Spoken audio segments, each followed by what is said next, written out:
wherever it is around the world, we are doing classroom. So today is all about, I think, branding and your background and how you get clients to start with, right? Right. And how you kind of build your photography practice. And we'll walk through a wedding, how I shoot a wedding. Great. Stuff like that. And then tomorrow, from around 11 a.m. to 5 p.m., we are going to be in the wedding venue. And, you know, Jasmine's be talking more about this, but basically the idea here is that we're going to be right there with Jasmine as she is kind of walking through the space and figuring out how the heck she's going to make this work. And I know you've been thinking about that. Yes. Yeah. Uh-huh. And then on Friday, and I know this and is... also, I'm sorry, Yeah. not to interrupt, I'm sorry. Oh, no. On Thursday... This is your show. Oh, no. No, not at all. On Thursday, we're also going to be going over shooting techniques. So not Cool. only will I be walking through the venue, it's going to be how do I shoot the venue, how do I find natural reflectors, how do I find, shooting in small spaces, which is what we'll be confined to tomorrow, how to shoot 10 different poses in a 10 by 10 space. So. Cool. Fantastic. You know what? God, I hope I don't overpromise and underdeliver. God. You know what I'm going to do? I'm actually going to just push the buttons because you do. Why am I explaining what you're going to do? All right. Oh. So on Friday's the wedding. Friday is the wedding day, and that's pretty much self-explanatory.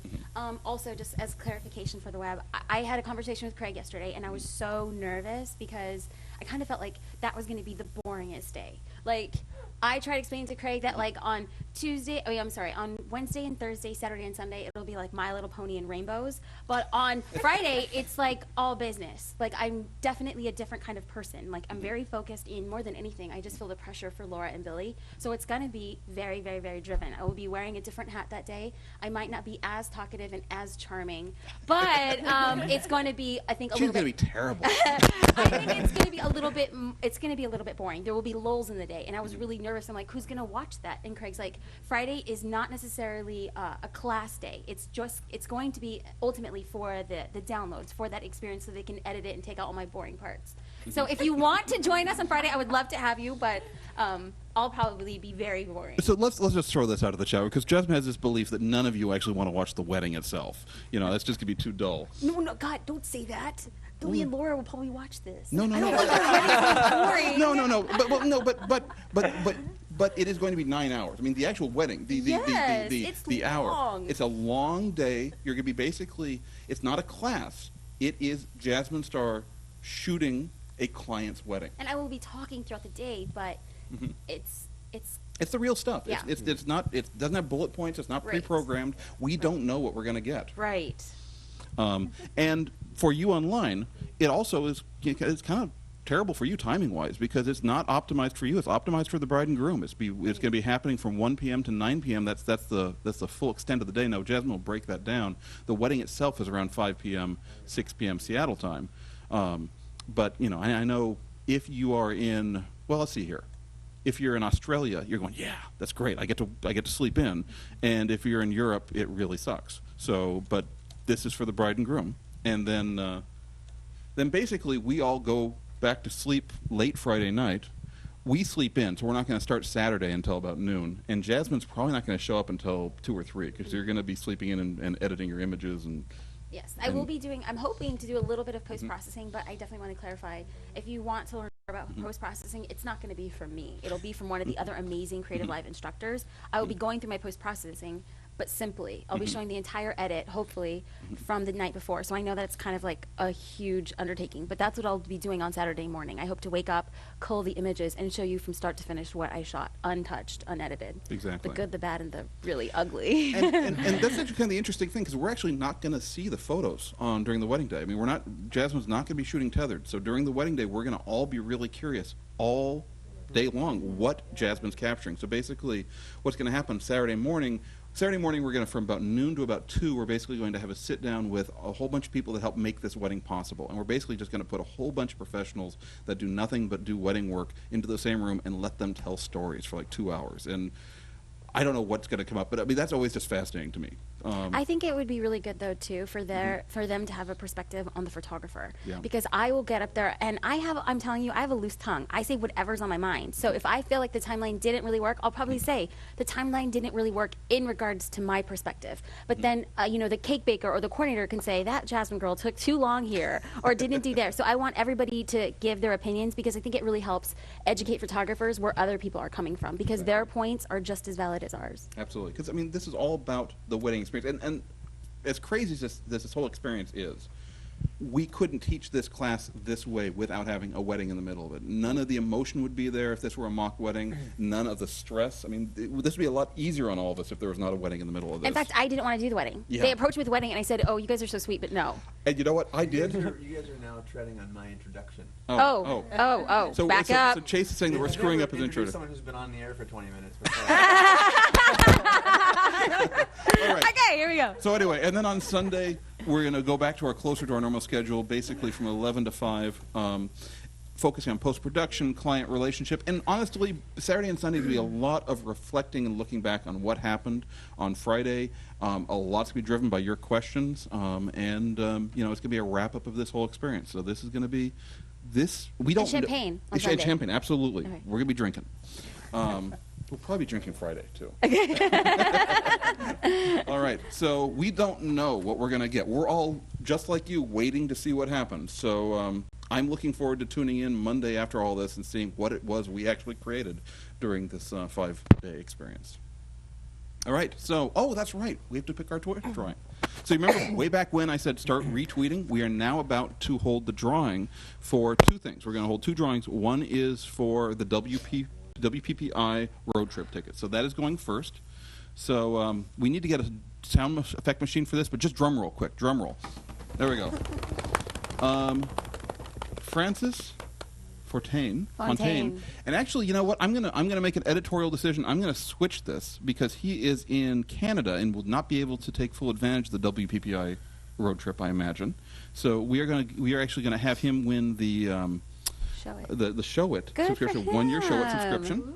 So- Francis, congratulations. So I am going to, let's see here, take a picture of that. And I'm going to go back and we're going to see if I can hold my next drawing. This one is for the WPPI. And I'll tell you what, if it's outside the United States, I hope it's not outside the United States. So actually, I need to go back in here. My system isn't optimized for doing.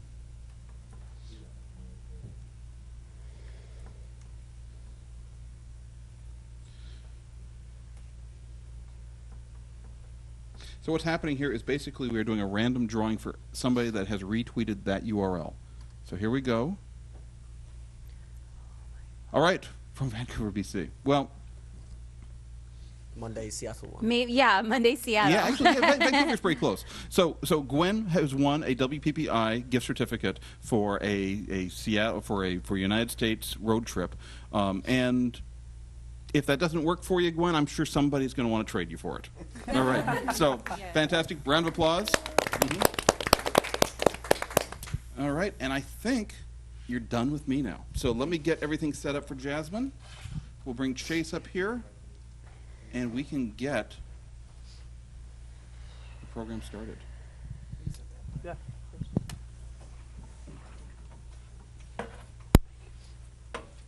Perfect. Actually, I don't need that. I'll just take this. Now don't start talking until I'm out of the way visually. Are you going to sit down or stand up, Chase? I'm going to squat. There's a chair. There's a chair too if you want it. Well, there's a chair out there. Yeah, I'll sit in the chair. That's cool. Well, if you sit, so take it with you when you leave. I can do that. Oh, I just got so nervous. I can't talk yet still? Are we good, Craig? We're good. Get a thumbs up, everyone? I have to follow instructions very closely around here, otherwise I get in trouble. So I've also, as I said a second ago, but I was off mic, I've never introduced anyone who's actually been on camera or been speaking to the audience for 20 minutes before. So this is a little different than normal, but without going into too much detail because we want to get the show on the road. It brings me great pleasure to introduce someone who I've recently become friends with. I want to give a little backstory.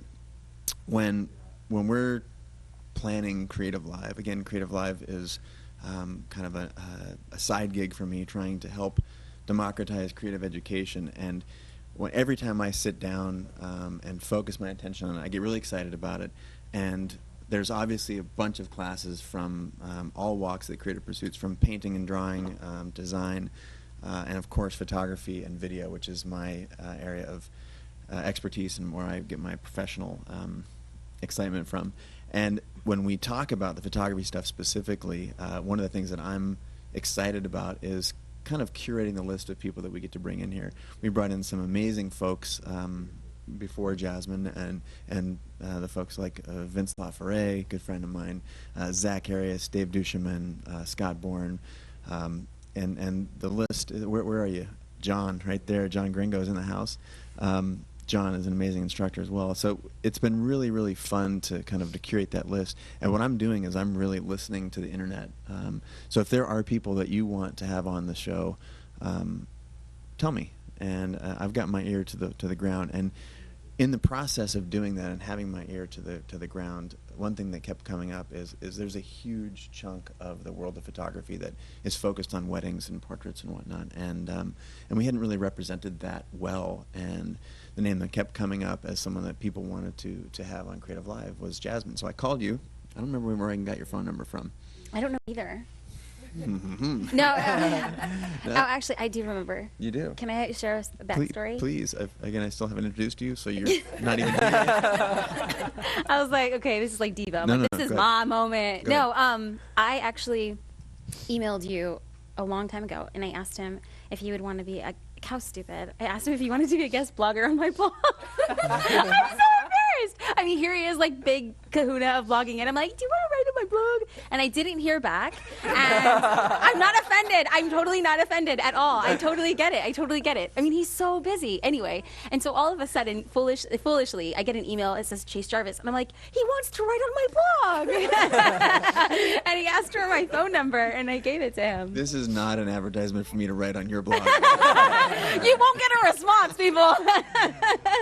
Anyway, so in true form, as she described, I guess I got her phone number from her, and phoned her and just had a conversation about it. And I said we would love to have you up here and plan something extraordinary, and kind of break the rules of training, because it's going to be on location and it's going to be hard for people to follow, but it's going to be challenging and engaging. And more than anything, I feel like that's what the world wants. They don't want another person just kind of monotoning on about what it is that they do. They want something that's dynamic, and that's what we wanted to create. And after a couple phone calls back and forth, and then connecting her with Craig, we have created, or you guys really have created, something that I think is going to be a magic and interesting experience for everybody. I know how hard our crew, I mean, I've been out of the country for the last little bit, but I came back to just a maelstrom of just planning, and I know how hard our crew has worked, and I know how hard you have been planning for this thing, and it's with great pleasure that I'm introducing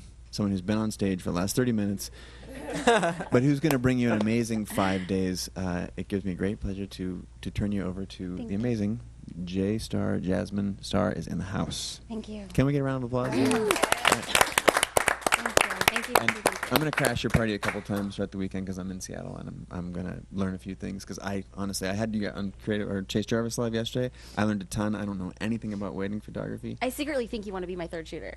I do. I'm just going to say that. I'm going to bring it out in the open. Fourth shooter. Fourth shooter, okay. Great. Anyway, Thank you. Thank you very much. And Thank you for the opportunity. Well, I mean, my I pleasure. really, I said it yesterday, and I'll say it again in front of whoever's watching. This is something beyond my wildest dreams. I can't believe I'm here. Thank you. Thank you. Have fun, you guys. Ciao.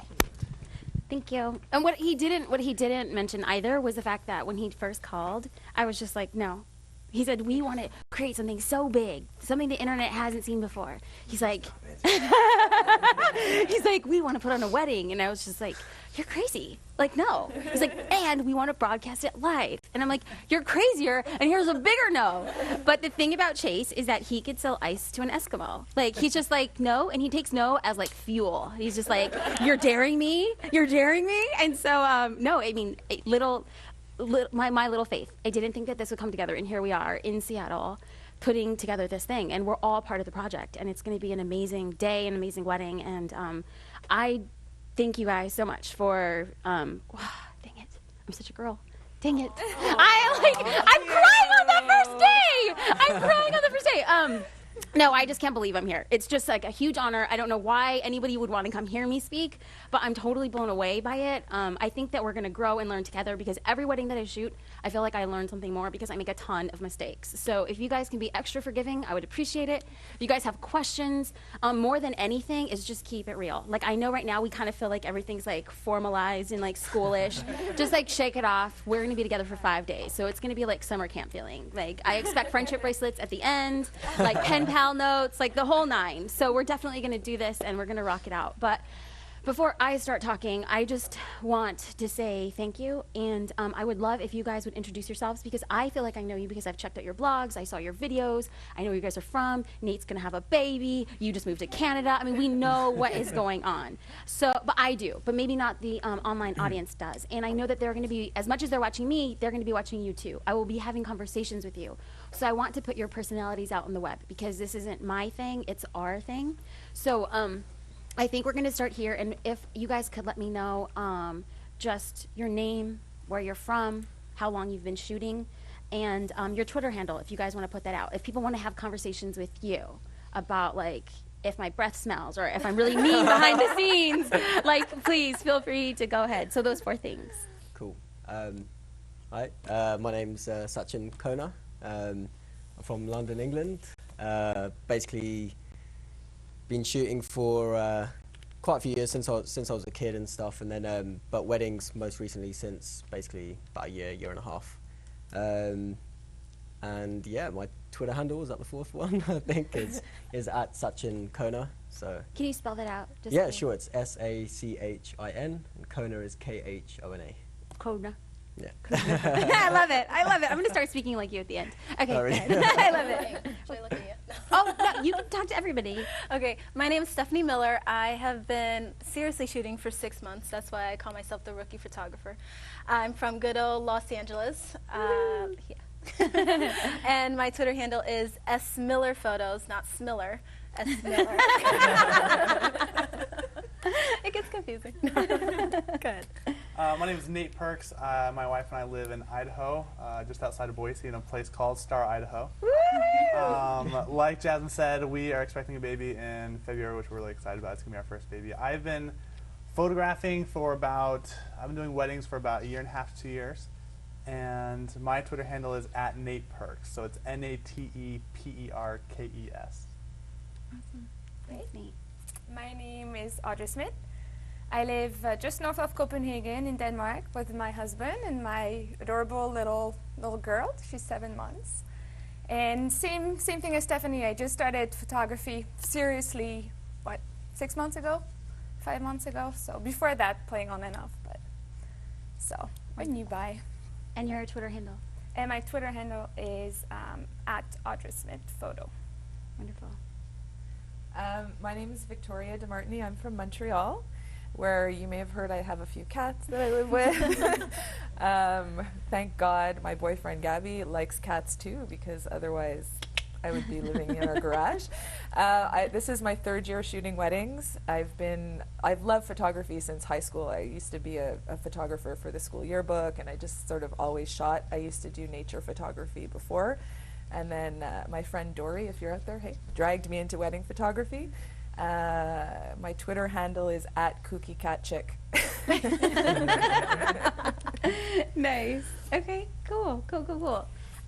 Thank you guys again for coming out. I mean, I totally do appreciate it.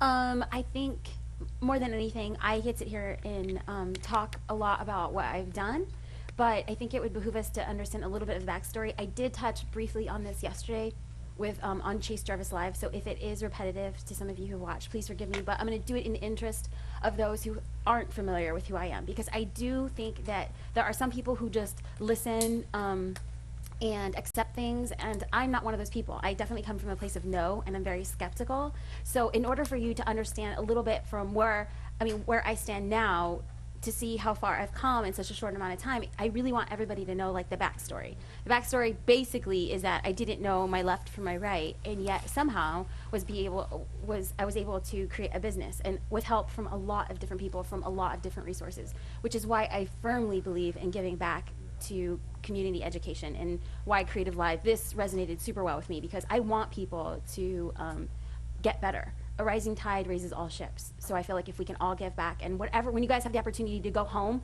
please feel free to set up meetings, talk about your experience, whatever it is, to disseminate information. I think that that's how the industry as a whole is going to move forward. So thank you so much for that.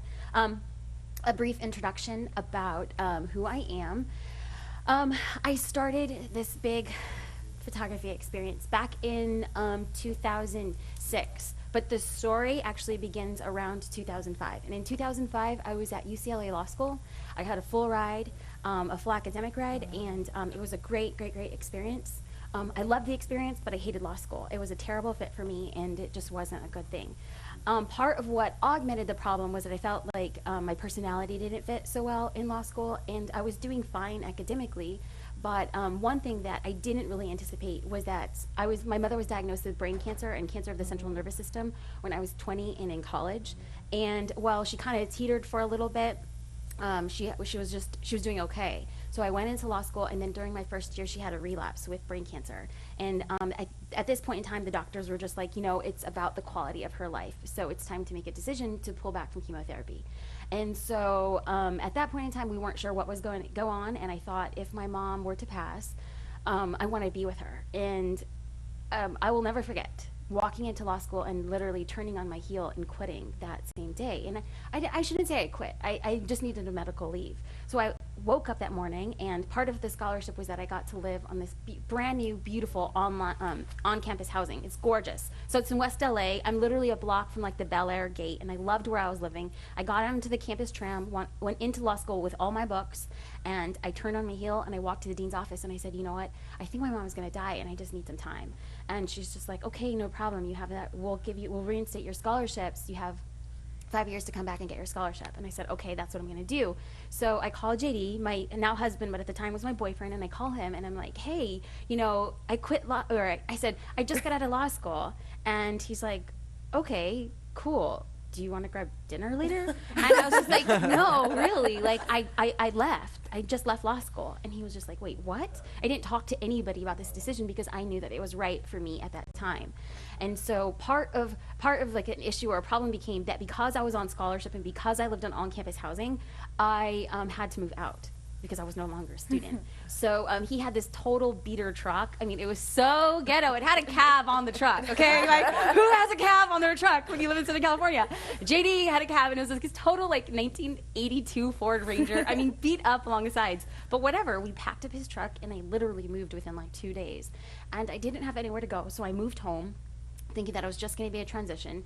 And my mom was 50, and I was 25, and I thought, if my mom passes, I don't know. I had a midlife crisis. That's really what it turned into because I felt like I'm 25 years old, and if I have 25 years left in my life, I don't want to be a lawyer. I don't want to be unhappy. And I was very unhappy with where I was. And so I went home, and I was on cloud 9. I was just like, Mom, I'm home. This is great. We're going to be together. And then the next morning, I woke up in the same bedroom that I had when I was 16, and literally there's a cheer uniform in the closet, and there were NSYNC posters on my wall. Yes, I listen to NSYNC. Go ahead, hate me. I don't care. But I kind of was just like, what did I do? I think I made a huge mistake. But actually, in retrospect, I don't think that there's things as mistakes. I just think that that's life guiding you in the direction you're supposed to go. And at the end of the day, I knew that life was too short to be so unhappy. And so I was at home about 3.5 months. I was working a part-time job. I was doing whatever I could just to make some money and to survive. I picked up writing gigs here and there, whatever I could. And then about 3 months of living at home, JD proposed. And it came out of the blue. I wasn't really expecting it, but it rallied the whole family. It gave us everything. It gave us something to look forward to, which was really exciting for all of us. We planned a destination wedding in Hawaii, and we planned it in about 6 months. And the whole family kind of got excited for it, and it really gave my mom something to look forward to. So I do believe that as wedding photographers, we have the capability of really challenging a family unit in ways that we don't even really understand. Because little did my wedding photographer realize that the impact that he would have on my life. So we're planning this destination wedding, and I'm looking online, and I'm trying to find a wedding photographer, and who I happen to come across is a photographer by the name of David J. And I was literally on Google looking, and I typed in wedding photojournalist. That's all I typed in. I come up on Google, and I find this David J guy, and I click on his website, and I was completely blown away. I was just like, who is this guy? Like, I was so amazed. Like, I was crying looking at this website. I turned to my sister, my best friend, who we happened to be looking for because we all planned the wedding together because it was my wedding, but it was like our wedding. You know, like, they were like, we need to have a say in your wedding. But we planned it. My mom, who couldn't walk at the time, my father carried her down to the couch, and we were sitting at the dining room table, and we were just like, oh my God, who's this guy? So we're like high-fiving each other, like, yeah, we just found the wedding photographer. I went to his bio section, and he had like, I don't know, like 6 or 7 pages in his bio section, and I felt like I liked him as a person. Like, yes, I liked his photos, but he was really, really awesome. He had a baby picture with him and his dad. He went skydiving, like all these random things that I shouldn't know because it wasn't necessarily professional, but there I was like watching him, and I'm like, I like him. I like everything he is and who, like, what he does. And so then I get to his pricing page, and like I turned to my sister and I was just like, he's not my wedding photographer because I knew that I couldn't afford him. So I flew to Hawaii to plan the wedding. I spent a weekend out there. I met with other photographers.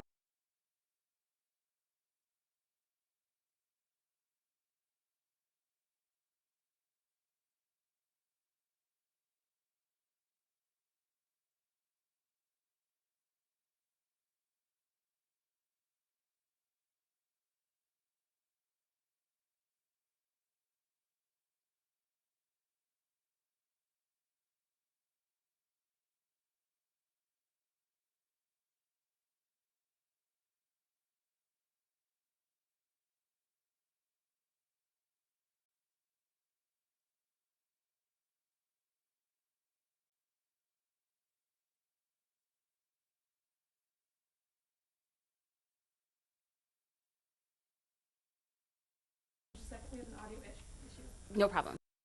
I was getting to the crescendo, though, Celeste. I was building it up. It was just getting there. No, I'm just kidding. I'm so kidding. Probably the audio issue is that I talk too fast.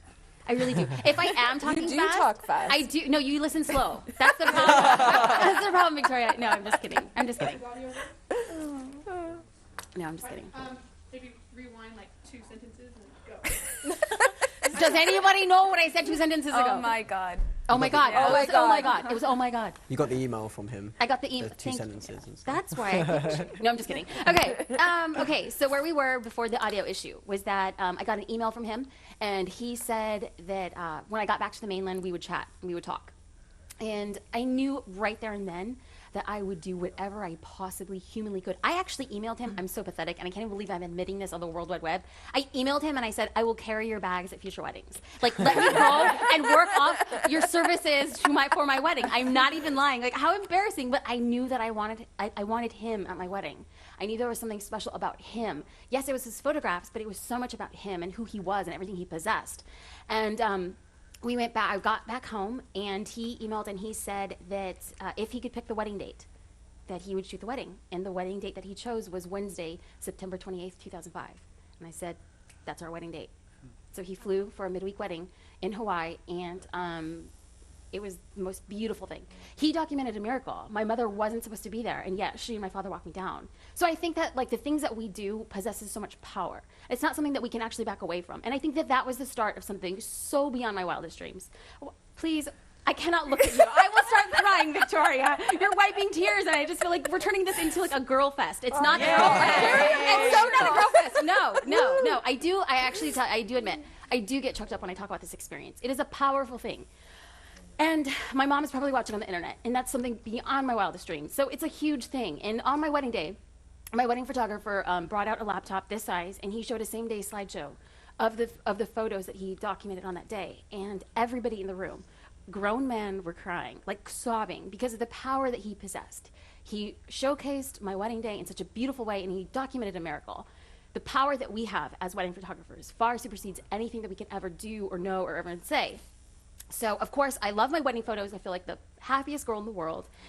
This is in September. I go back home in November, and it's time for me to make a declaration. This is November 2005. It's time for me to make a declaration to go back to law school, to pick up where I went back to school because I had to start spring semester. And, of course, it seems like I cry a lot. I'm not a crier, but according to this morning, you would think that I'm a big baby. Totally not. But on this day in November, I'm crying, and I'm so unhappy because I don't want to go back to law school. And so we're sitting there, and I'll never forget what we were eating that night. I say the story again and again and again, and then we'll always talk about the Mediterranean pasta. We had penne pasta, and it had artichoke hearts in it, and it was actually quite delicious, but I couldn't eat it because I was crying so much. And there's feta cheese mixed in, and I remember playing with the noodles on my plate thinking, I'm really miserable in law school. And I had a conversation with JD, and he said, okay, if you could wake up every day for the rest of your life and do something, what would it be? And I turned to him and I said, I want to be a wedding photographer.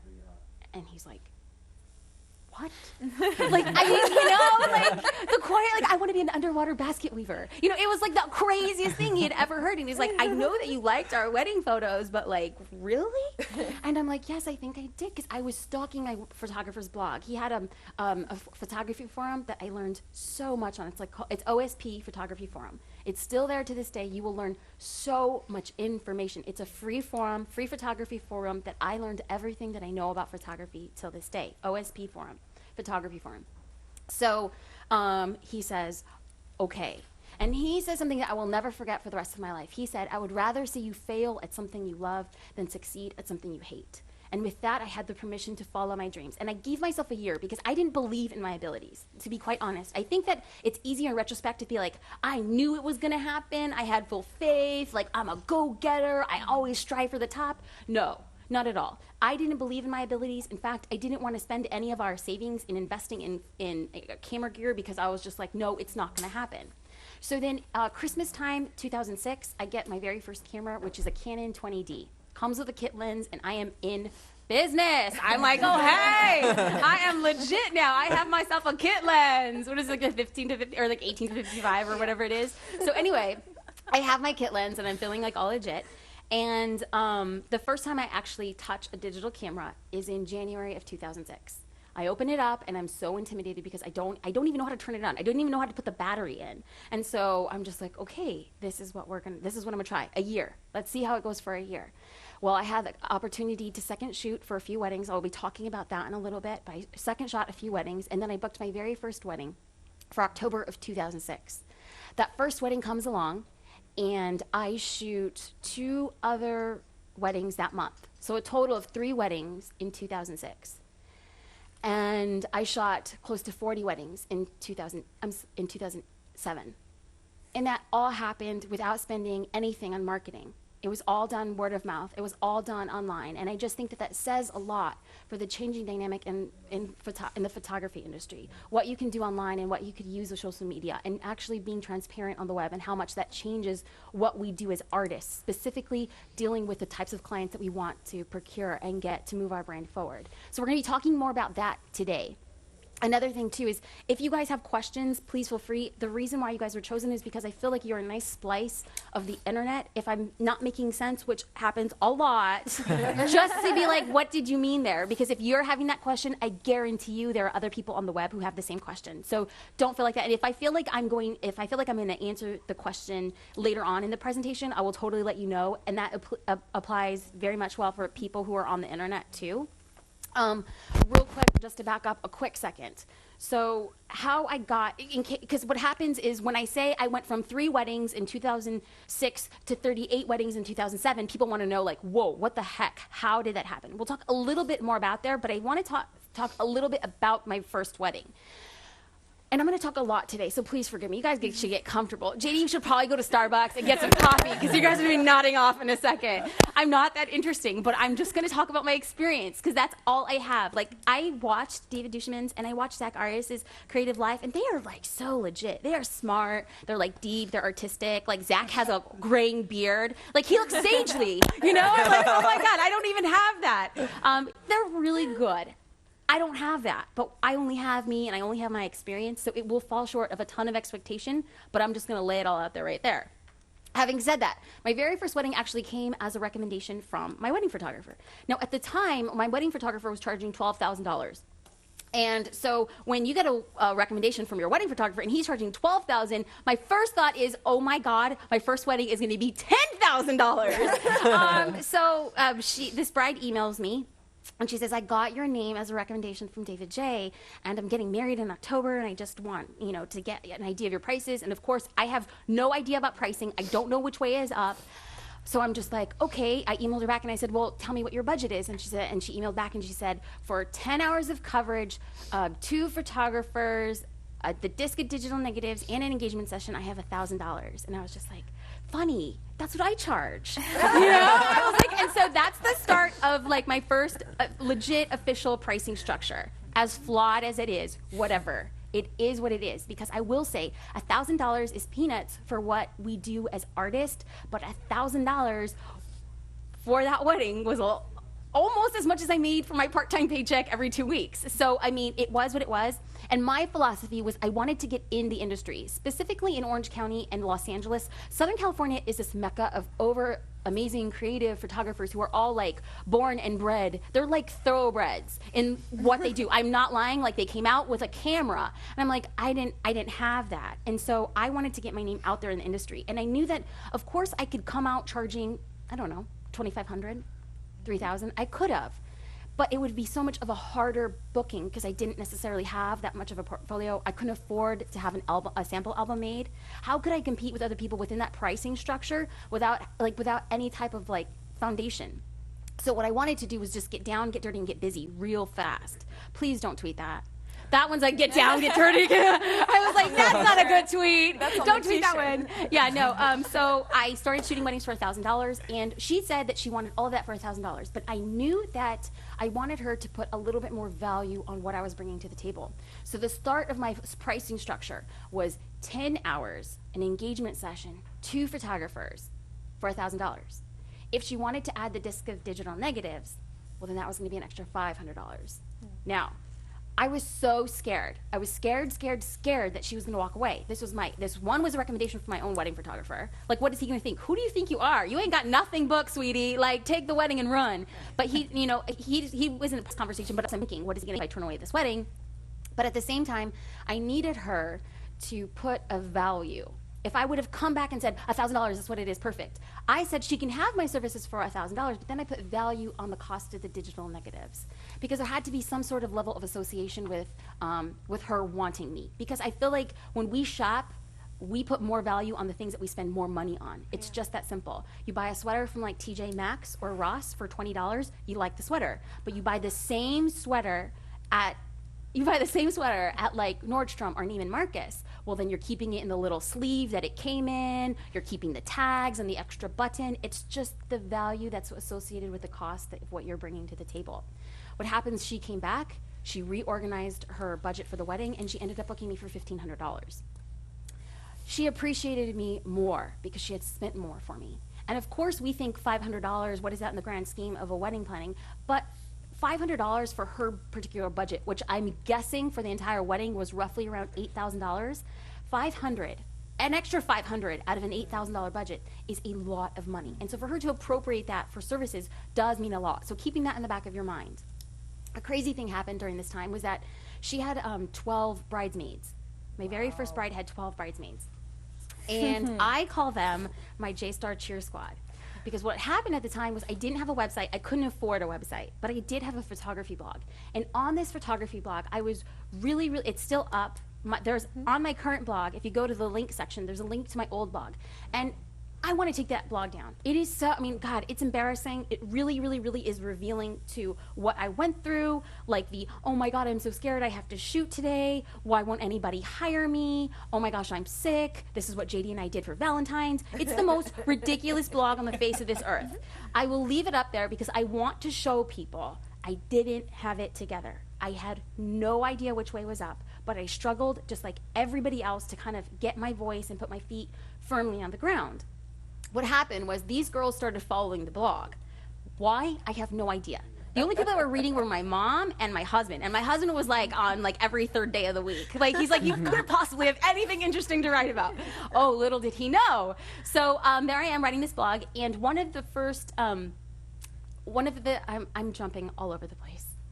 Okay, so just to clarify, I'm running 2 different computers. I have my computer here, and then I'm running the Creative Live computer. So I'm like trying to like balance both of them.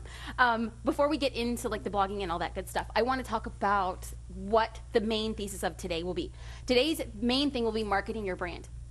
Again, this goes back to the philosophy that I didn't have much to begin with, but I knew that if I started, so the way that a lot of times new photographers like myself want to start is we want to get the nice gear. We want to get the best cameras. We want to work with the best camera bags. We want to have the nicest computer. So we go to all the things that we think tangibly will make us legitimate, right? But the way that's the pyramid is structured so that the very most important thing at the very top of the pyramid, that little tiny triangle, is our gear.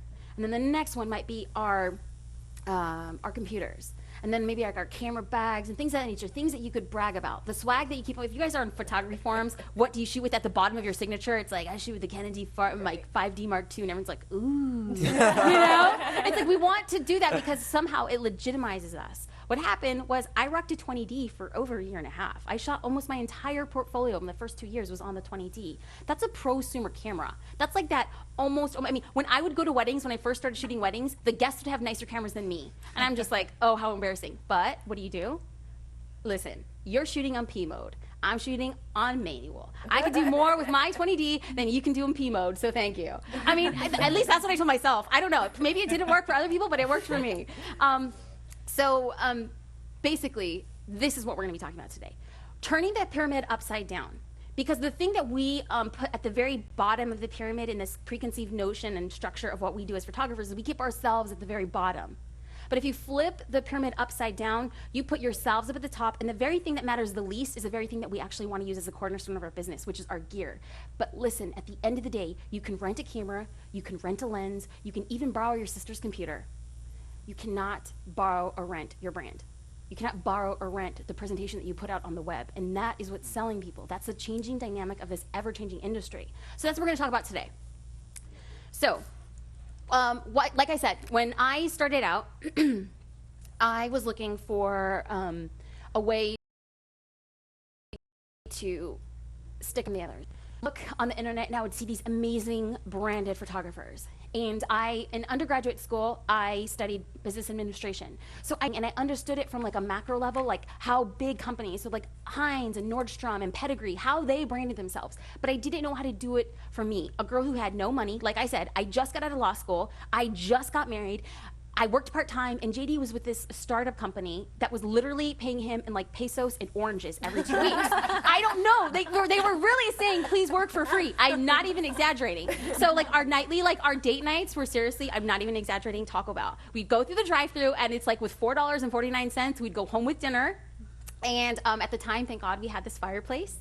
And so we'd light the fireplace. And anything you eat in front of a fireplace, it's nice.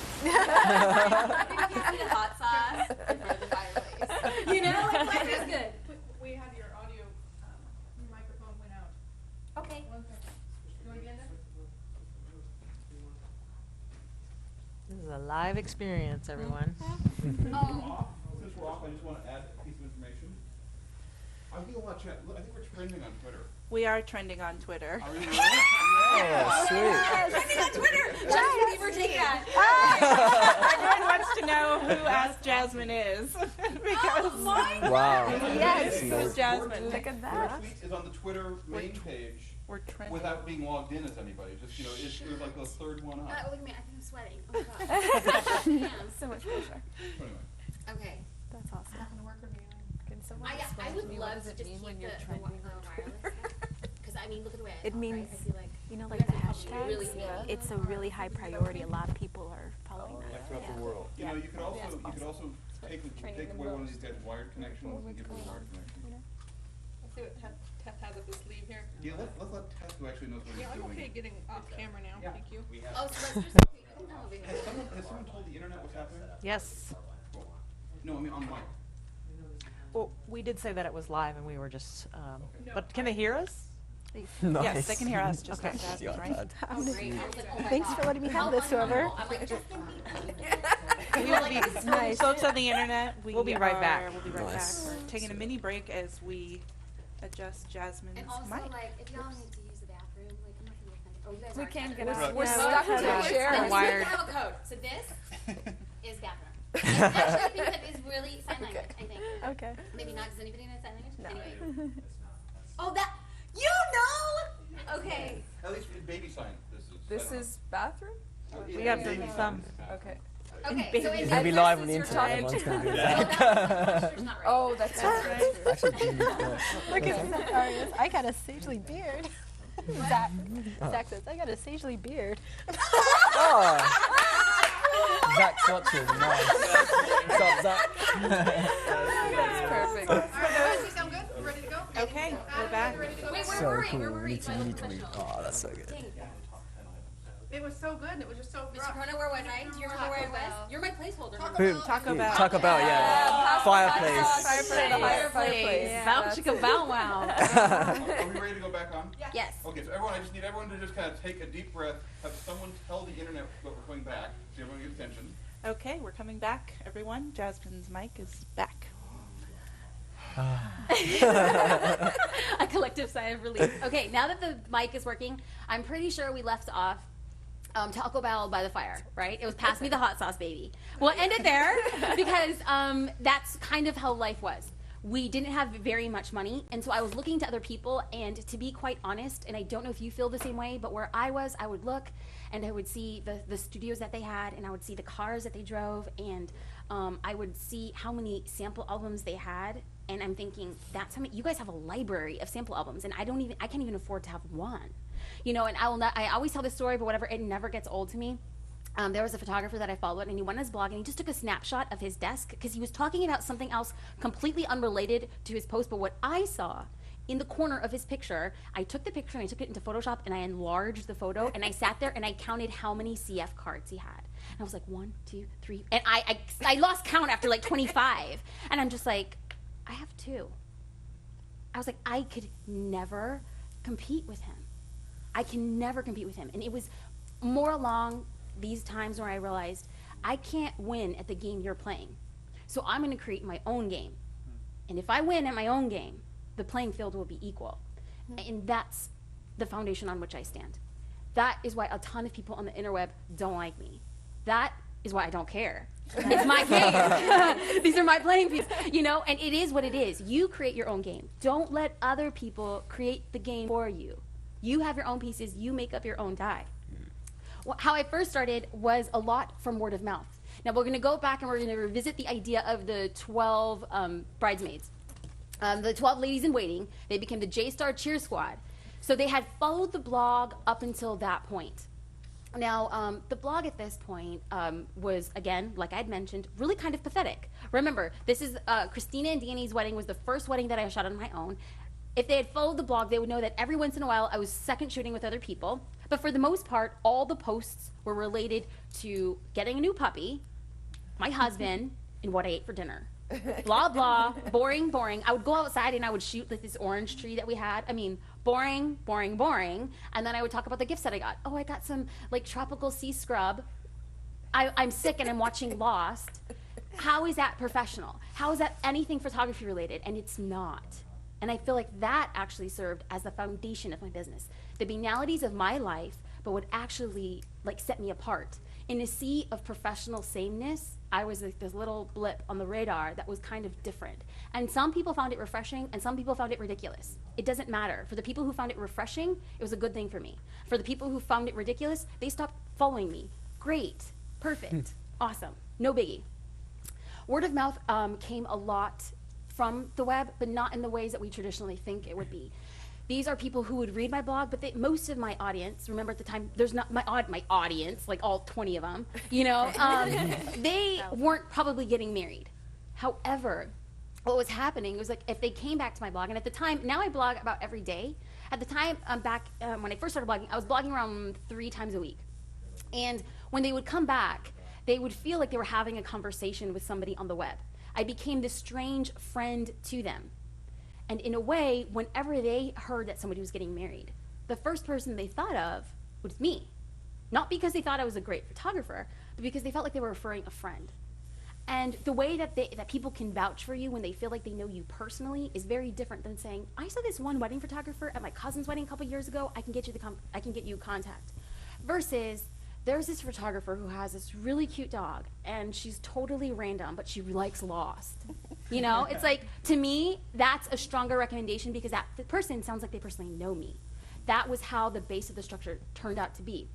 The 12 bridesmaids started talking to their friends and saying, oh, we read this blog, or have you checked out this blog? They were not in the market necessarily to get married, but they had friends who were in the market of getting married. That's how a lot of it started in the beginning.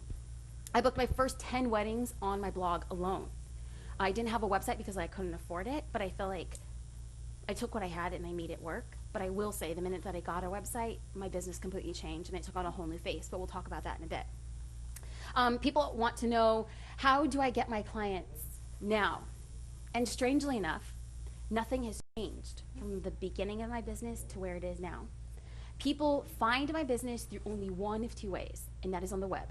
That is through my blog, and it is through my website. I prefer actually them finding me through my website. It's a stronger representation of who I am as a professional. I want them to first see who I am and legitimacy on the web. That's a very, very, very big thing. Somebody once said that your website is your handshake and your blog is your voice. I want a really soft voice and a really firm handshake.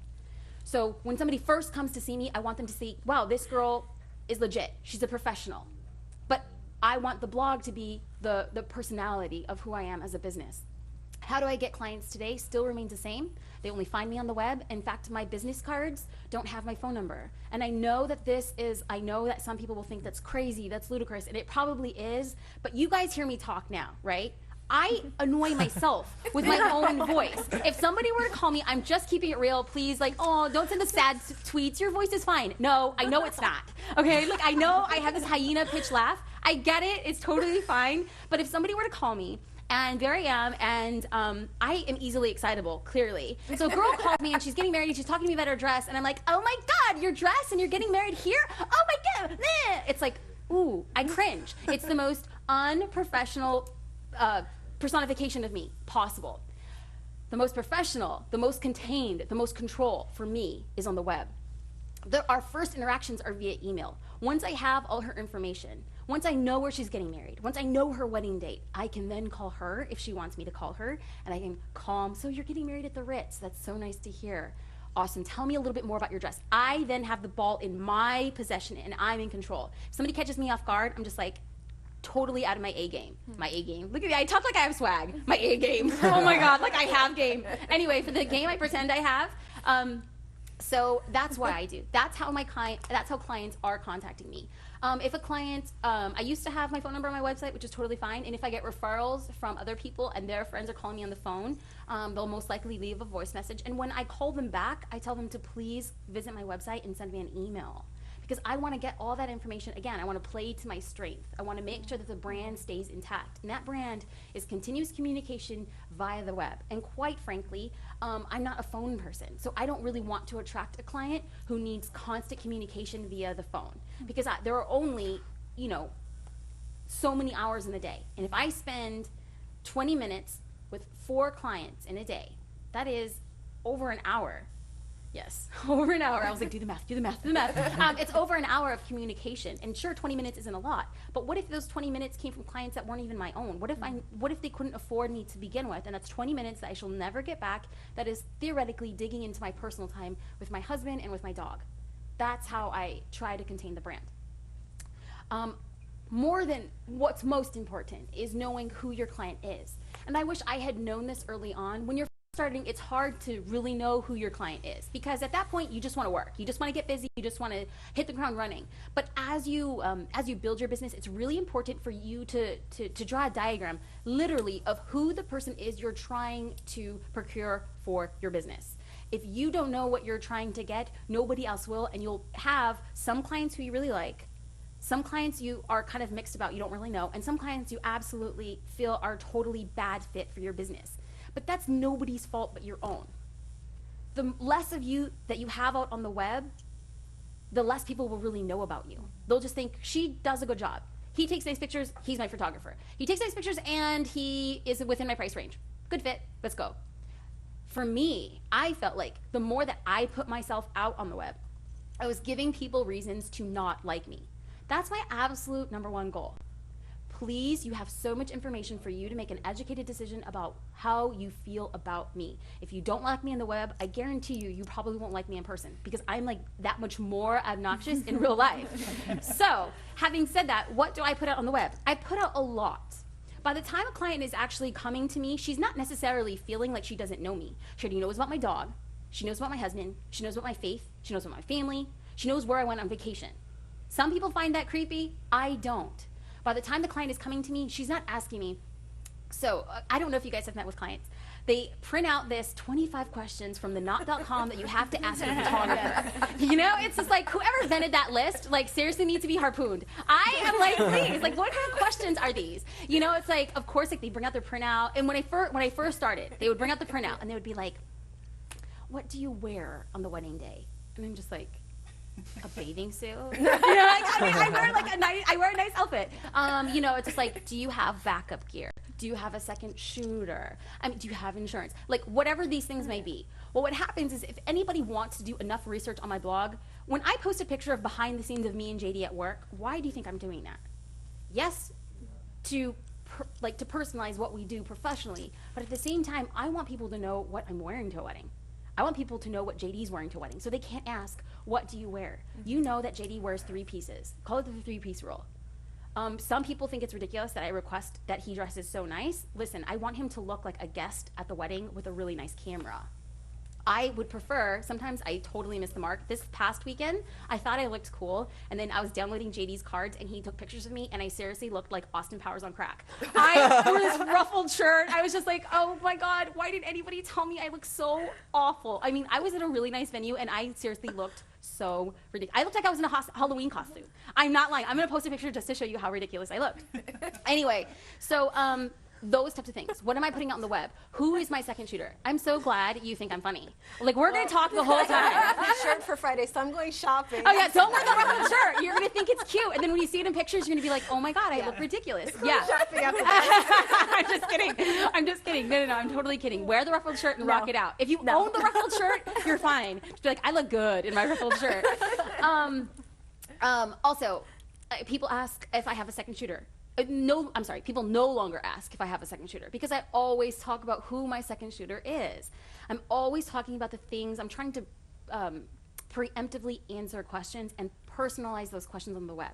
It's fine too if you just want to put like questions I'm frequently asked. And so anytime somebody asks you, just like, I put that on the web already. And you could use it as an addendum to your website or you can use it as an addendum to your blog. Either way, for me, being able to personalize those types of questions on the web helps define who my client is. I talk about the shows that I watch on TV. Some people would absolutely, positively hate the fact that I watch the Jersey Shore. I don't care. I actually like that show. I like the situation. I like me some Snooki. Leave me alone. I put that on the web because guess what? I'm not going to attract somebody who doesn't find that equally and horrifically as amusing as I do. That's okay. If you, like JD, like to watch the History Channel and Nova, I'm probably not your photographer. Like, I'm not even lying. Like, the soundtrack to me, like, whenever I have insomnia, like, last night, I couldn't sleep because I was so nervous, and I had taken a sleeping pill, and I still couldn't sleep, and I'm like, oh, my God. And JD's like, do you want me to put on the History Channel? And I'm like, yes. The minute the History Channel comes on, I'm like, So, anyway, I put this stuff out on the web so that I can figure out who people are, so people can figure out who I am. I talk about the anniversary gifts that I get from my husband. I talk about the jeans that I wear. I talk about the shoes that I love. I'm putting stuff out there to make people feel something about me. I'm either trying to connect with people or I'm trying to repel people. If you don't like me, please don't bother contacting me. And I'm so happy to see that now my clients, we're shooting 24 weddings this year, which is where I wanted to stay. I want to shoot between 23 and 25 weddings throughout the year. We're shooting 24 this year. And I'm so excited to say that all of my brides, I could go out to dinner with them. We could even go shopping afterwards if we wanted. And I feel like not necessarily that that's the goal for you, and not necessarily that I would go out to dinner with them or go shopping with them, but the idea is if they're spending one of the most important days of their lives, that they're spending it with somebody that they enjoy, somebody they have a lot of commonalities with. Because at the end of the day, I only have one May 19th, 2011 available. I want to spend it with somebody who I really genuinely like and who I want to feel a connection with. Weddings are so emotionally driven that if I'm more invested into the day emotionally, I feel like I do a better job. And the more I like people, the more it manifests itself positively in that manner. What is the pre-contact experience? So what we're talking about here is what we've been talking about pretty much the whole time. Pre-contact with me verbally, either via the phone or through a meeting. What is their pre-contact experience? Part of the brand is an experience. when they go to my website and they see me, the first thing that somebody goes to when they go to my website is they see me talking directly into a camera and I say, hi, welcome to Jasmine Star. Thanks for stopping by. I'm talking directly to the viewer because I want to disseminate any type of, she's an artiste. She, you know, has won many awards and she wears like, you know, I've never been, I'm not a member to these like photography organizations so much. And like one time I went and they were walking around with like medals and like ribbons that they had won from their print competitions. And I was like, and there was like a couple people that looked like Run DMC because they had like 4 or 5. And I was like, what is this? You know, I don't ever want to make it feel like somebody's trying to hire an artist. I mean, I do to a large extent. Like, yes, I love what I do and I like creating pieces of art for my clients, but I'll be the first to say, I'm not an artiste. I'm not, you know, wearing a beret and like thin cigarettes. I'm like, I'm so deep. You know, it's like, let me get a feeling for this wedding. No, I'm there to do a job and to do a job well. And I want you to like me. And I want to break down any type of businessy transaction to scare you away. It's like, welcome to my storefront. This is my online storefront. Welcome to my home. Sit on my couch. Welcome to my studio. Sit here on the studio and let's just chat on the web. What is your pre-contact experience? What do your websites look like? When somebody goes to your website, are they getting like harp music? Are they getting scripty font? Are they getting a third-person narrative of your bio when everybody knows you wrote the bio? You know, like Nate Perks first held a camera out of the womb. He develops film in his grandfather's personal lab. It's like, oh my gosh. If I was hiring the 8-year-old Nate Perks who held his first 35 millimeter, that would be fine. But I'm hiring the Nate of now. I'm hiring the Nate who is married and who is having a baby and holds a camera and jumps in Star, Idaho. That's the Nate I want to hire. How are we presenting ourselves out there? Like, yes, it's so great for us to have great photos, and that's what I want everybody to strive for. But at the end of the day, the thing that's really going to be your best selling point, which is what people shy away from, is you. And, okay, I just felt myself getting all, like, Puerto Rican. Hold on. Okay. I need to clarify real quick, as a side note. I talk very, like, authoritatively, like my way or the highway. I was born this way. Like, I came out and I was telling my mom, like, you did it wrong, okay? I talk like this, but I don't mean it at all to be like, I'm right and you're wrong. I just did it. This is how I did it, and I'm sure people disagree with it, and that's fine. So just take it for what it is and be like, that's just Jasmine talking like that, but I don't ever mean it, like, to be, like, authoritatively. It's just my opinion. Okay, so that's, like, the pre-contact experience and what you want people to feel about you. When they go to your blog, what are they seeing? Are they seeing like 3-week lapses in between posts? Are they seeing like, here's John and Jane's wedding. I'll let the pictures do the talking. Really? Really? Like, you were not there on the wedding day? Like, you can't see 2 nice sentences about your clients who just spent a portion of their wedding day budget on you? And of course, I write too much. Whatever. I get it. You know, it is what it is. I write, for those who are not familiar with my blog, I write stories about the clients whenever I engage with them on an engagement session or on a wedding. I am describing what the day looked like. I'm describing things that only manifest themselves as a person who was present on their day. You're hiring me for my perspective of that day. And people often ask, oh, Jasmine, I'm not a writer. I'm not good at it. It's hard. Guess what? So is photography. But you learned how to do that. Right. You know, it's just like, how can you, this is another point of differentiation on the web. They could have hired you and they could have hired 5 other photographers. How much of their investment is worth your time to write something nice about them? And I have something called the 3 and 3 rule. Ideally, you write 3 nice things about the wedding day and 3 nice things about the client. And if you make 1 sentence about each thing. So for instance, let's use Laura and Billy. So Laura and Billy's day was rainy, but they got married in a chocolate factory, so that made their love extra sweet. The pun is totally intended. Okay. Laura walked down the aisle, and the drapes were drawn, and the 1940-style bay windows exposed the back of her beautiful dress. And Billy saw her the day before, but he saw her as if through a new lens as she walked down the aisle. That's 3 things about the wedding. The thing that makes Billy and Laura special is that he knows how to make her laugh in a way that her nose scrunches and makes her look extra cute. And they met in college, and she was washing her car. And he just saw her and her short jean shorts. And during the toast, her dad brought out her old teddy bear and reminded her to make sure that she sleeps with it at night and gives it to her husband. If you were to write, that's not creative, a little creative.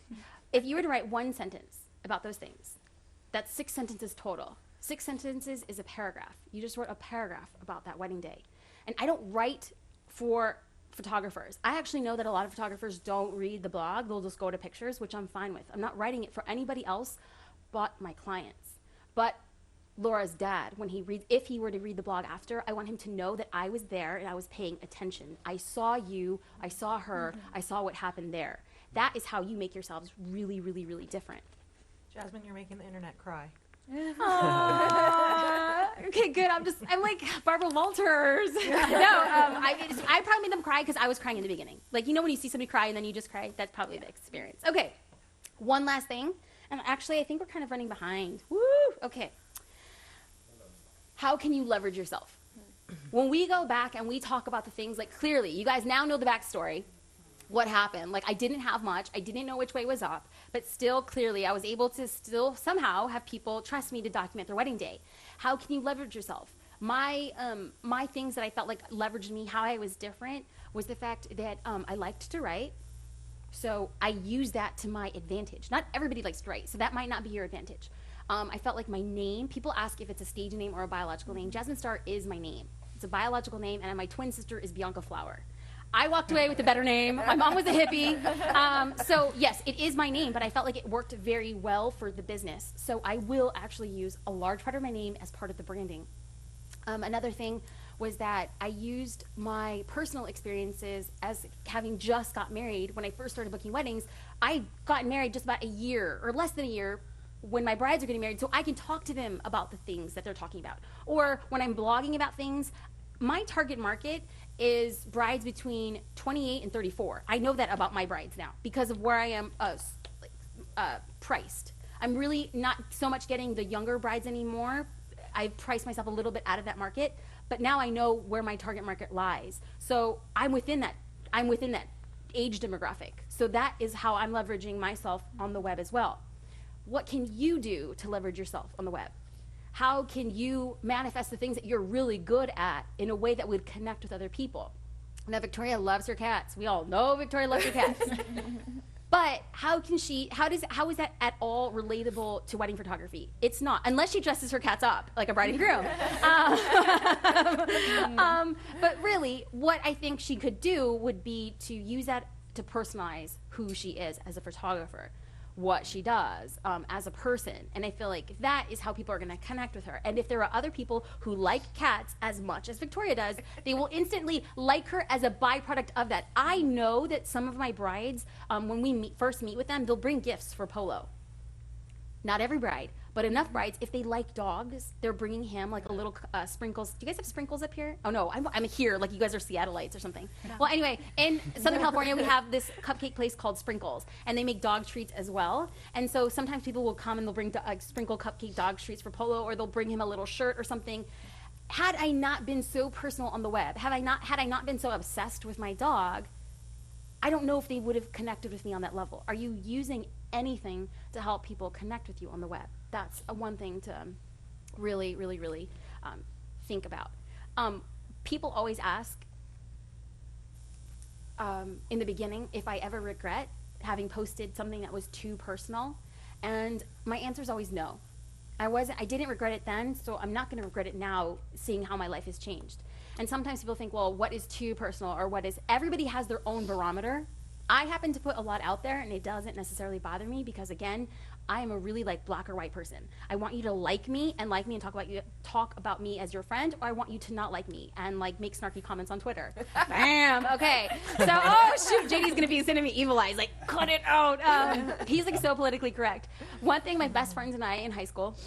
My best friends from high school are still my best friends still to this day. My sister's getting married in 2 weeks, and all of us are going to get together for her wedding, and I'm like so excited. But one thing we always talk about is KIR, keep it real. Keep it real. If that's the one thing that you guys walk away, if that's what you take back to like Copenhagen and Canada and London on like holiday, got it, not vacation, holiday. If that's what you guys take back is KIR, keep it real. If somebody's not going to like you, it's better that they not like you for everything you are than the person you're trying so hard to become, which you are not really. I suffered from that when I first started. I wanted to be extraordinarily professional, and I so wasn't there. And the minute I just let it go and I'm like, hey, listen, I would rather you not like me for me being 100% myself. Do it, rock it out, K-I-R, keep it real. If I am annoying you, I'm talking too much, if I'm too loud, as we're shooting, if I'm not giving you this shoot, I'm sorry, not the wedding, but tomorrow. As we're shooting, as I'm demonstrating what I'm doing, if you don't feel like I am addressing what you need as a photographer, K-I-R. If I'm not helping you, there's somebody on the web that's going to identify with each one of you for some different reason. If I'm not giving you what you need, I'm not giving the people on the internet what they need either. So like, Jasmine, I don't know this, I don't know that. Whatever the case may be, you ask me, K-I-R. Here is a blog post that I had written right when I first started. This is like back in February of 2006. Why am I such a chicken? I swear, I should just lay an egg to complete this metamorphosis. I mean, the chicken and I both share entities like feet, breasts, and pointed breathing orifices. So if I sprouted feathers tonight, I wouldn't be surprised. I need to be willing to go out on a limb and ask people if I could take their pictures. I mean, I know couples who are engaged, so why can't I bring myself to ask them if I can snap their engagement photos?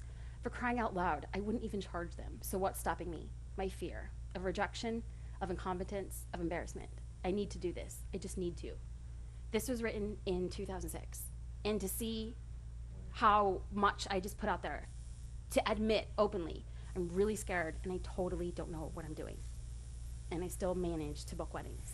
That's, I think, one end of a very far spectrum. It is okay to every once in a while say, I'm scared. I'm putting myself out there. People will respond so much more to you because of that. I was speaking last week in St. Louis, and somebody said, nobody ever leaves comments on my blog. How can I get more comments? And I'm like, well, I don't know how you get more comments. I don't know if it's a strategic thing. But then I asked her, well, when is the last time you wrote a personal post? And she was like silent. She was like, I think I'm going to do one next week. Like, part of the reason why I asked that question is because when we go through art galleries, when we look at anything that inspires us, it's not like we're writing, hey, great, dear photographer who was portrayed out in the Getty Museum, you did a great job, congrats. We don't do those types of things. What we respond to as other human beings are commonalities between us. We are all scared at some point in time. We are all happy at other points in times. We're all angry at some points in times. We're all scared. Chase and I had this discussion. He doesn't call himself a blogger. I call myself a blogger. I first was exposed to the blogging world when I was in law school, and I used blogging as a way to escape. I would read about other people's lives, and I connected with these strangers in ways that I didn't think was possible, and I still read those same blogs still to this day. My Google Reader is, most of it is not photographers. It's just people who like to write because I like to read. And this other person who actually resides in Canada, I've never met him. I think he's hilarious. And he just decided to write a personal post about the loss of his father that he's still reeling from 4 years earlier. He didn't do it all emotional. He just said he thought about his father and he saw his cat bathing in the sunlight and he realized he might lose his cat soon, which reminded him of his father, and he started to cry. I'm not a cat person, but I lost my grandfather. I almost lost my mom. You know that feeling of loss. And I connected with a complete stranger, that so much so that if I were to see him on the street, I'd be like, hey, I know you. You kind of sort of want people to connect with you on that level. And I guarantee you, I speak about these things. I spoke in St. Louis last week about connecting on the web. And I've gotten, quite a few emails, probably in the 7 to 14 range of people said, the next day I wrote about X, and X being like anything. The fact that they like grilled cheese and peanut butter. That's crazy, weird. They liked it, they blogged about it, and she's like, I got 4 or 5 comments. That's awesome. And here she is trying to struggle to have people comment on her photography when she knows people are going. And yet she blogs about this peanut butter and grilled cheese thing that's totally random, and she gets 4 or 5 comments on that. Why? People have a connectivity to it. Either I had that as a baby, or you are straight gross. Either way, people are feeling something about it. Nothing out there. Don't put anything out there you will regret, but put something out there that would help you connect with other people. And I mean this both on the blog and on your website. I'll talk a little bit more about my website in a bit. Do you guys have questions right now? I feel like I'm talking a whole bunch. Yes, Nate? Right now, do you find you get most of your clients from your blog or from your website? Because you talked about how you want to direct them to your website, but do you find you get most of your people from your blog or your website, do you think? Well, if it's like a random, generated internet search, like Google, I will get it through my blog. But if it's a word of mouth from a client, it's definitely from my website.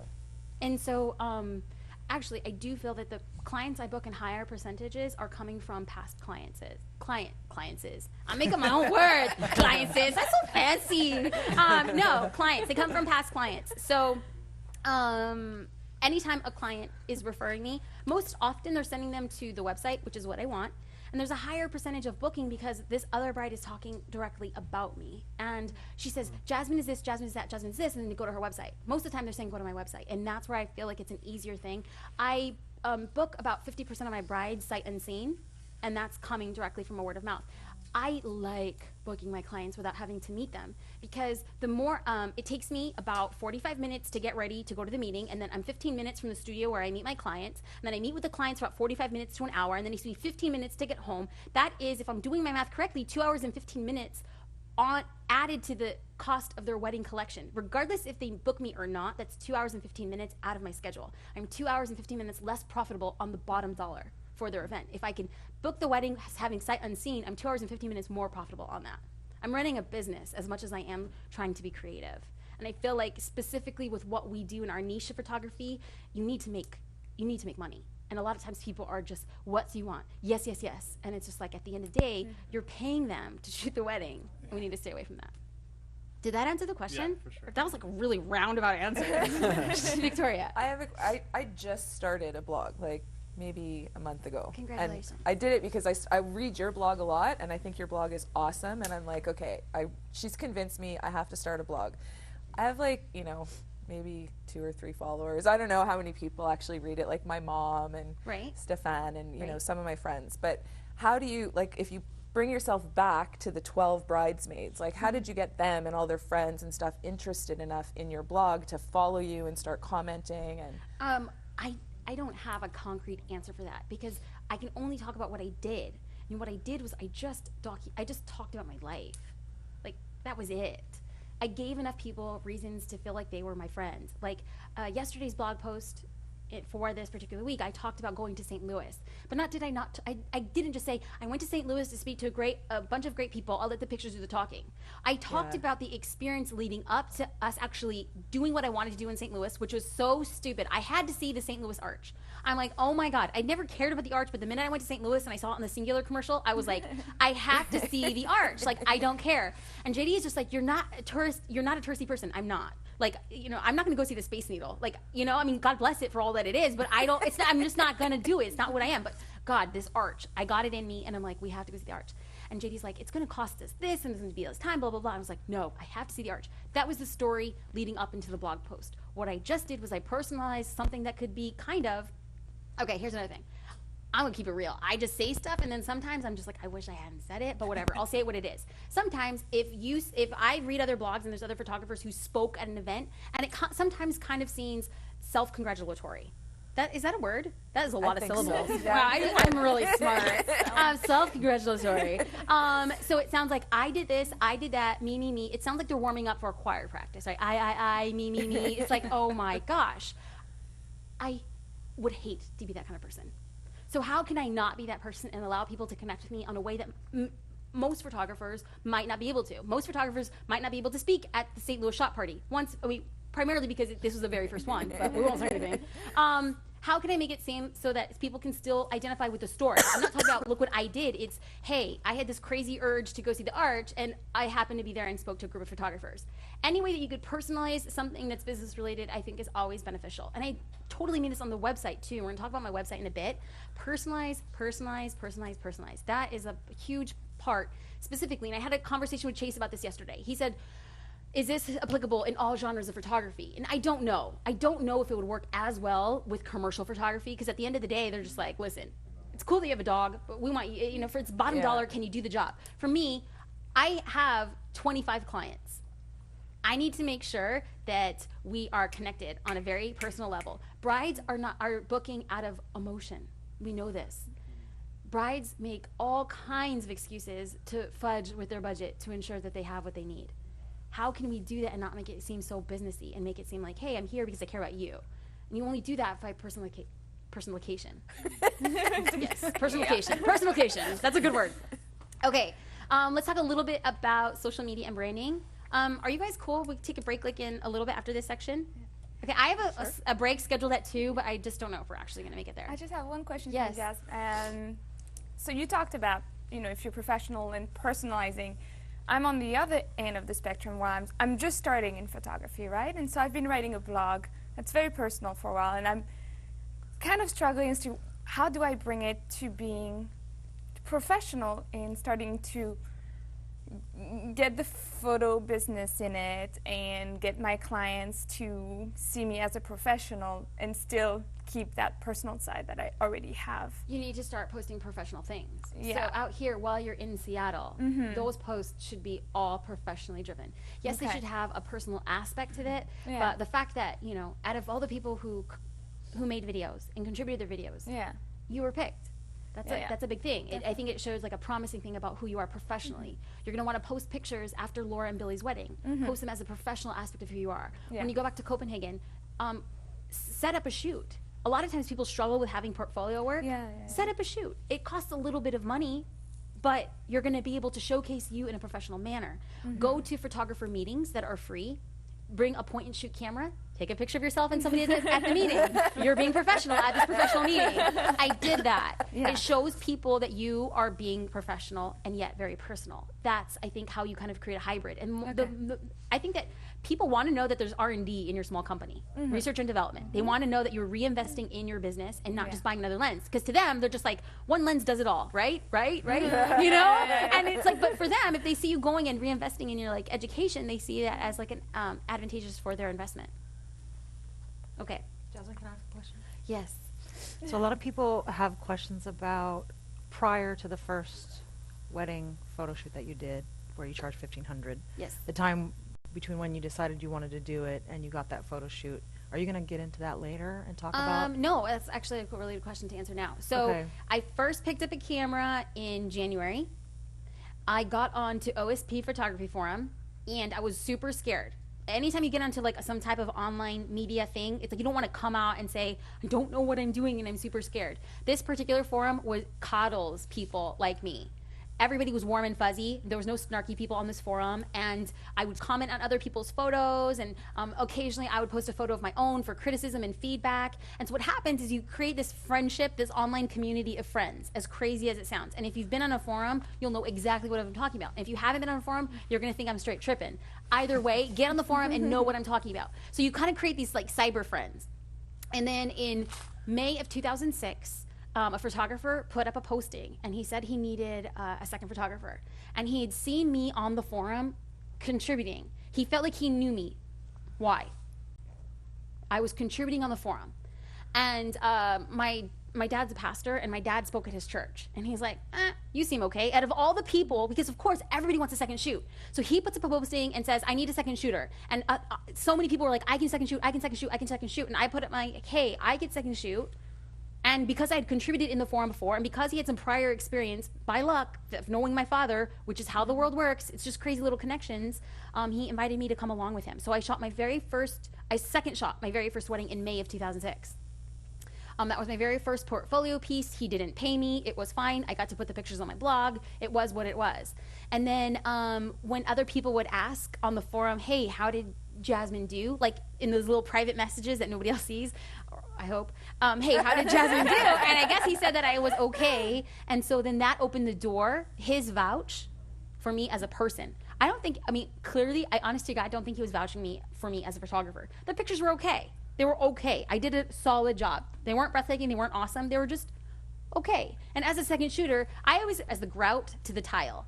I mean, the main photographer is laying the tile. The grout actually seals everything. So I just had to kind of be there okay. I had to do an okay job.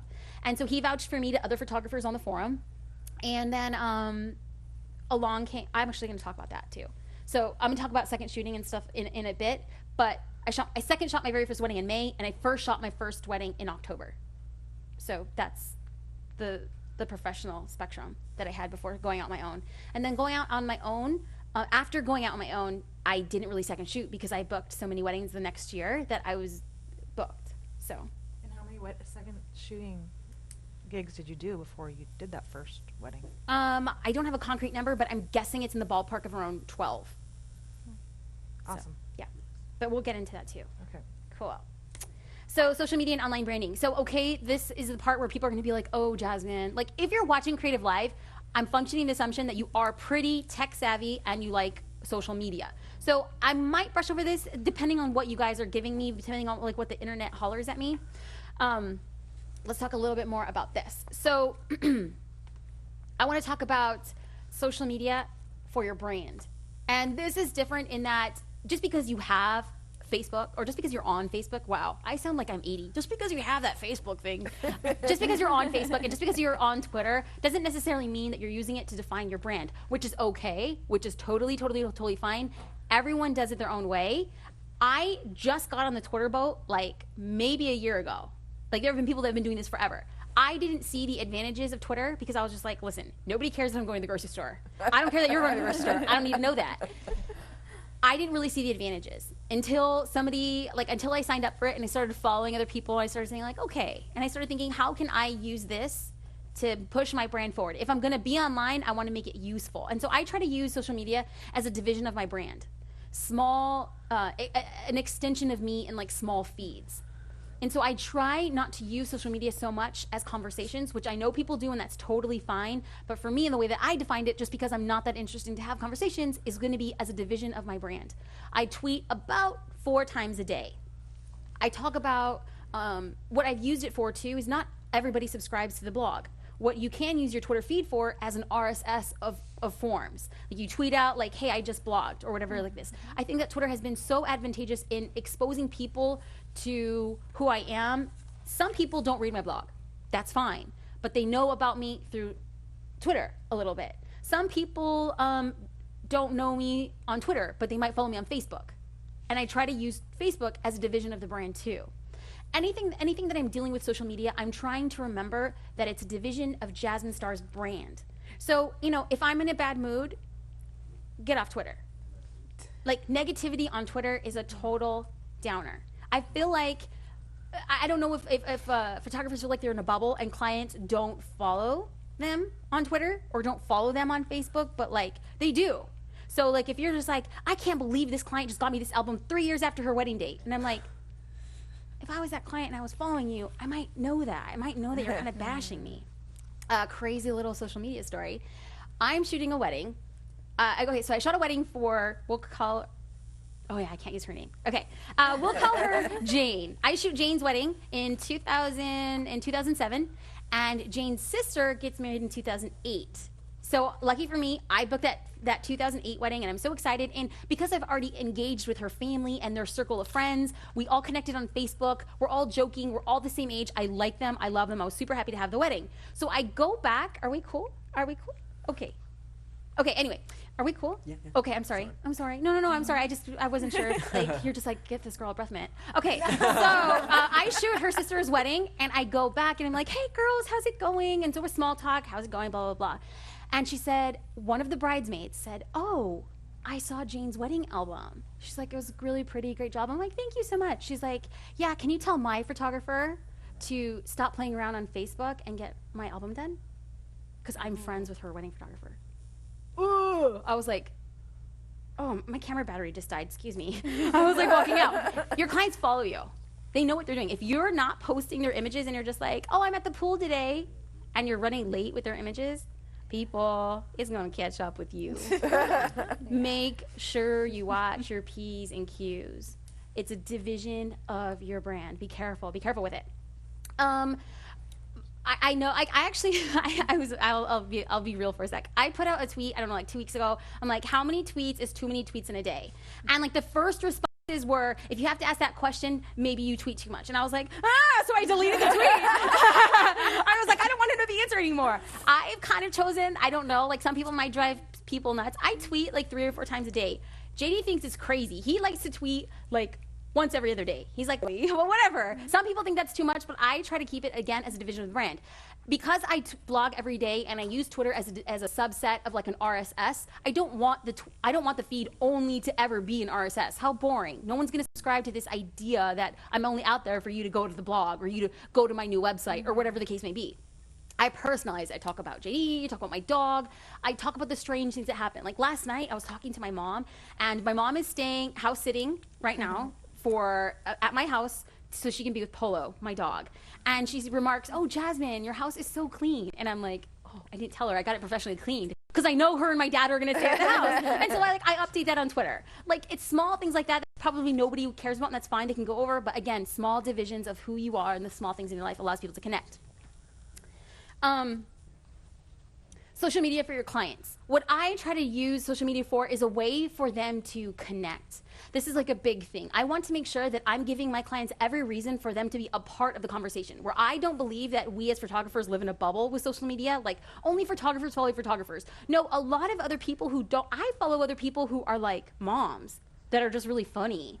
What is wrong with me? My dad and mom are rubbing off on me. My dad and mom have these like total like accent, like East LA accents. And so sometimes when I talk, I'm like, don't talk like that. Okay, so I need to stop that. I need to watch. Be very careful. What I really want to do is create conversations. What are you doing with social media as a division of your brand to have people talk about you? Because again, when people talk about you, it's word of mouth. Anytime they're going to say something about you, you want the conversation to circle around the things that you're putting out on the web. So how do you create conversations about what you do? Of course, you could put it on Twitter, you could put it on Facebook, but are you using anything different to make you stand out? Because of course, what we do traditionally with Facebook, what do we do with Facebook? We will upload a picture from our portfolio, or sometimes people upload entire albums, like 25, 50 pictures from the album to go on Facebook, and that's fine if that's what you want to do. For me, my main thing for Facebook was that, one, I didn't want Facebook to have all my pictures, like, that they could be publicly used for however many ways. And I couldn't brand myself on Facebook because Facebook was Facebook. And yes, I could put like a picture credit on it, but it wasn't necessarily me. What I do now is I put picture credit with the photo, and I upload just 2 or 3 from the wedding or the engagement session. And then in this subsection, I put a link back where they can go back to find a division of my brand. To see more of Heather and Mark's engagement session, please feel free to go to, and then I offer a link to the blog. That's a way to be slightly different. But I was really happy because as a division of my website, I use Showit as my website, and what happens here is they make these subset of websites that are specifically dealt for your clients. They're called plus sites. These plus sites have been so awesome in creating conversations. I always think that Facebook is not for your bridal party and it's not for your girlfriends in regards to photographers. What Facebook has done for me is it's allowed me to get in contact with the bride's 4th grade friend who wasn't invited to the wedding and wouldn't have access to my photos. What I'm trying to do is create a conversation through the plus sites and differentiate me on Facebook without having to put all my photos out on Facebook. This is just a plus site. I've created something. Again, it's very fashion. Oh, I'm not supposed to touch a screen. Sorry. I know somebody back there is like yelling at me. Okay, so they're like, yeah. These are plus sites, and basically it's very fashion. My brand is like very fashion driven. It's just something that I like. It's not everybody's cup of tea. That's fine. Remember, what am I doing? Repelling or connecting. So basically what this is, it's like a mini division of a website. The story, if you click on the story tab, it'll lead you to the blog post that I wrote about the clients. Because again, I want to talk about my experience with the clients to her 4th grade friend who wasn't invited to the wedding from my perspective. The gallery images is you click on the gallery and it takes you to the wedding slideshow. So no pictures are actually on Facebook. And it allows me to tag my clients, and then my clients can tag whoever else they want. If they have their bridal party in the pictures, they could tag their clients in it. And they can also comment on the section. I was speaking in Oregon, and I had blogged that morning an engagement session. And somebody had asked me, what are these plus sites? I don't understand them. I went to Facebook, and it seriously looked like I had planned it, but I honest to God didn't. I was like, let's just go to my client's website that I just posted her engagement sessions, and I'll show you what a plus site is. Well, I went to the wall, and within just a couple hours, people had already filled up her wall with really positive things. This is what I want to do. I want to create conversations on the web, and then I want the bride to feel validated by her decision. That's what social media can allow you to do. It validates her decision to use you, to invest in you. Because what happens is if her friend Sonia says, Karen, pics are gorgeous. We need to stop saying we're going to hang out together. Oh, I love your pics. I'm a big Jasmine Star fan. Other people are saying, love them all. You look gorgeous, and Peter's so handsome. Banging, whatever they're saying. Essentially is what they're saying, good job at choosing that photographer to document you. And Stephanie Steele and Oscar Navarro and Cami and Sonia's friends that are on their wall are going to see that they wrote on Karen's wall. It's this crazy little trickle-down effect that social media has created for us to enable our clients to create conversations. And yes, tagging photos is awesome, but what can you do to really change that? Because Facebook has become a major changer in the game that we're playing. That game, my game. I invented this game, whatever.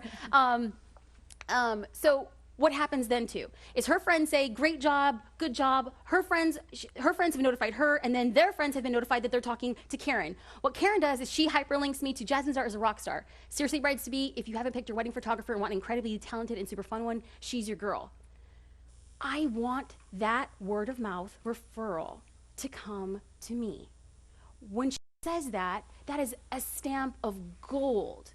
Anytime you can have a client who's out there being your promoter. I commonly joke that I have a lot of Don Kings. Oh, you're my Don King. You know, Don King was a major boxing promoter. Like, he has a little fro. Like, everybody needs a Don King. I don't want one. For 2010, my goal is to have 24 Don Kings out there being like, Jasmine Star, knock it out. Jasmine Star will knock it out. That's what I want. That's what I really want. That's what everybody wants. And here's the thing. I'm not doing anything. I'm not selling, like, my breath in a jar and like for $49.95, you can, no, this is free. Like, Show It is a $39 subscription that I pay for my website.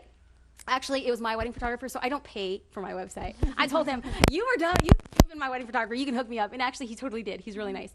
But anyway, I just want to keep it all revealing. I'm like, I pay $39 when I really don't, but he's really nice. Anyway, the cost of the website, the cost of the website is $39 a month. This comes as a division of it. And this has really become a huge thing for my business. Again, creating conversations. And what happens is people don't have to leave Facebook to have a division of the Jasmine Star brand. So you couldn't fight with Facebook about trying to brand yourself on there, but you could bring things into it now, which has become a huge thing. Also, last week, I launched a new website, and I was so excited. It was time. I had the same website for about 2 years, and an internet life that's pretty much old school. I loved my website, and I didn't know how to reinvent it. But one thing that I was able to do, which I really loved, was bring in an element of Facebook, because I knew how much it played into my business and the things that it was doing. So if you go to my website, you'll come across a page that looks like this. What I wanted to do is I wanted to talk about my perspectives of love. And I wanted to have a magazine feel without being distinctly magazine. That was like a big thing. I know that it's fashion, and I know that if you go to my blog, it's a magazine. But the problem is, it's been there, it's done that, and I see people kind of replicating it. How can I rethink the magazine and keep it entirely my own? So we just have hints of magazine, hints of fashion in there. And one thing that I incorporated was I like text on pictures when I look through magazines. It's just this thing. I'm a huge typography fan. And so I wrote down, I think, 30 different things that I think about love. He holds the door open and tucks you in at night. For me, that's love. And so when people come to my website, they might think that's totally cheesy. Awesome, I've repelled you. If you think it's cute, we might be friends, whatever the case may be. But one thing, too, is I want people to feel like they can converse. I want people to feel like they can have a conversation and be connected to the website. That's okay. Yes, everyone on the internet, we're having some audio issues, so hold on tight, take that little break, and we'll be back as soon as possible. Okay, am I like menopausal? It's hot, right? Or is it just me? It's just you. It's just me? Yeah. Dude, I'm like talking up a storm. Well, you've got that light right on you too. That's the reason. I'm like, dude, I'm gonna need like a little fan. Okay. No. People on the internet are gonna be like, where my palm leaves? I know, they just see him coming in like fanning me. I was like, I need a break, internet. No, I feel bad. I know, that's why I'm hot. That's why I'm hot, because I'm moving like it's a workout. Do you guys want to use the bathroom? Would that be a good time, Celeste? Or not really? If anyone else needs to go, now would be an excellent time. Than Okay, I'll go. Can somebody unplug me? What? Oh, is that what you did? I had no idea. Don't even worry. Oh my God. Should we take an official break then? No, not an official break. Okay. We're taking a bathroom break, and then we will break for lunch at 2. Okay. So if anyone needs to use the bathroom, that'd be a great time. Can you pop over here? Is that what you're doing?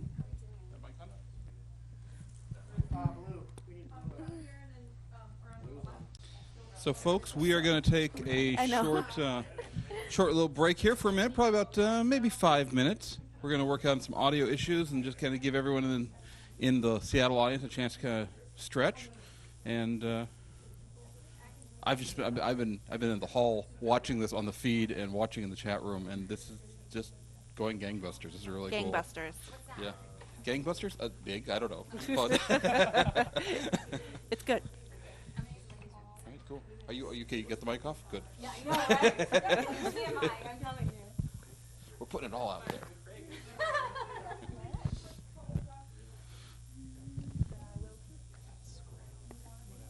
I didn't know what to expect.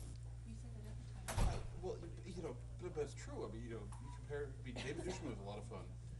David Duchamp, completely different energy. Do we have any mics open? Am I picking up anything? Adam, is my mic still open? Is my mic still? Is the internet hearing me make rambling small talk? Let's let the people in the audience take a break. 'Cause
Folks, we are going to be returning. Everyone is sitting back down. So those of you joining us on the internet, our break is coming to an end. Jasmine should be coming in any moment now.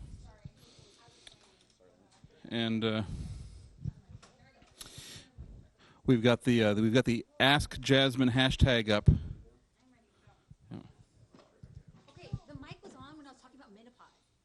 The mic. So. Why is it turning off? And I was like, am I menopausal or what? On Twitter, it's just like. The mic's on now too. A rule of thumb for Creative Live: the mic's always on. Yeah, I think it was in my bum. Okay. If you're wondering what's going on, we've just been given permission to like take pictures of you, paparazzi style. Well, here's actually what I was saying: is these guys would be. So I told everyone in the audience is they should all write blog posts about today as soon as I go home. We at Creative Live will link to them, but if they want to grow an audience, they should take advantage of that right now. Mm-hmm. And I said they should take some photos of you, so they've got an angle. You know, the famous photo with them in the shot and Jasmine Star. I've been making all sorts of promises for you while you're gone. Oh, God. Oh, no. I've gotten 40 more followers just from this. Yeah. Oh, that's good. Mm-hmm. Miss Miller. Yeah. Miller. Yeah.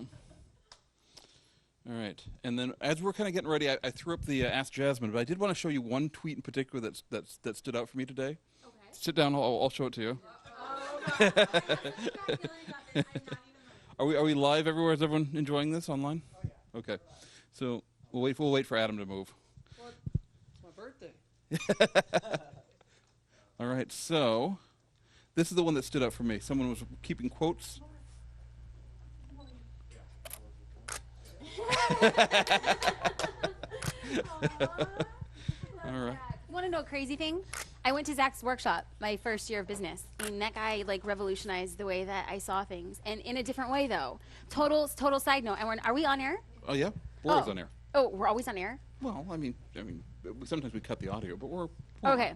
I mean, Well, anyway, you're gonna say in something relation, good about Zach. yeah, right? no, it's totally good. And it's totally good. I went to a Zach Arias One Light workshop my very first year of business because I was so intimidated with my Flash and I had no idea how to use it. So I'm like, I want to go to this Flash guru. Well, the problem was he knew so much about Flash and I knew nothing, and it was a little bit over my head. I think I went prematurely.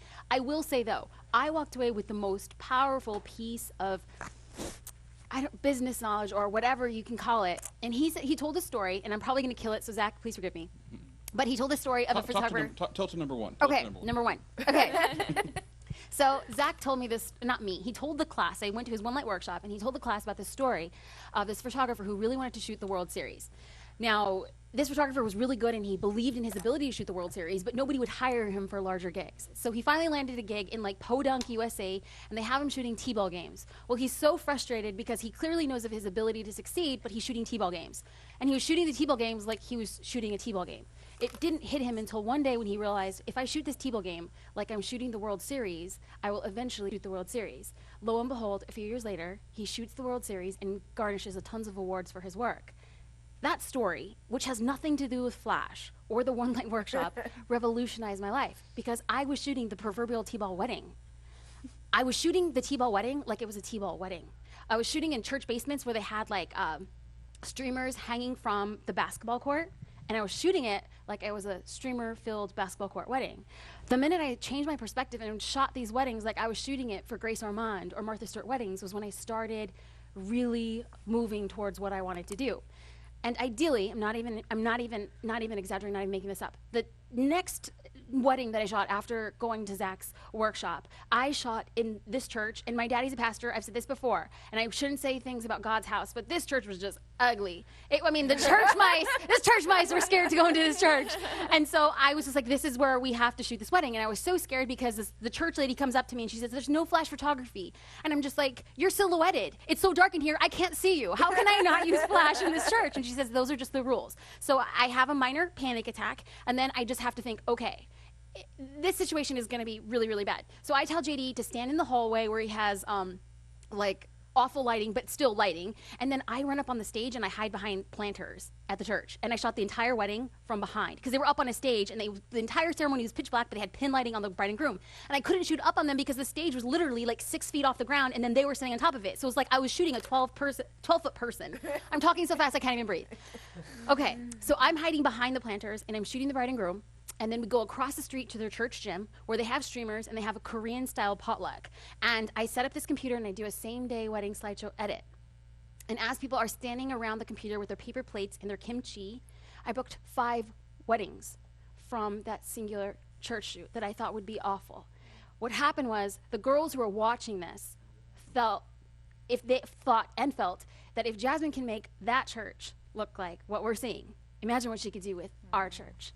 That revolutionized my business. So if you feel like you're shooting kind of ghetto fabulous weddings, take the ghetto out and just shoot them fabulously. And that's one thing that I walked away with from Zach's workshop. So yes, he has a sagely beard indeed. He's very smart.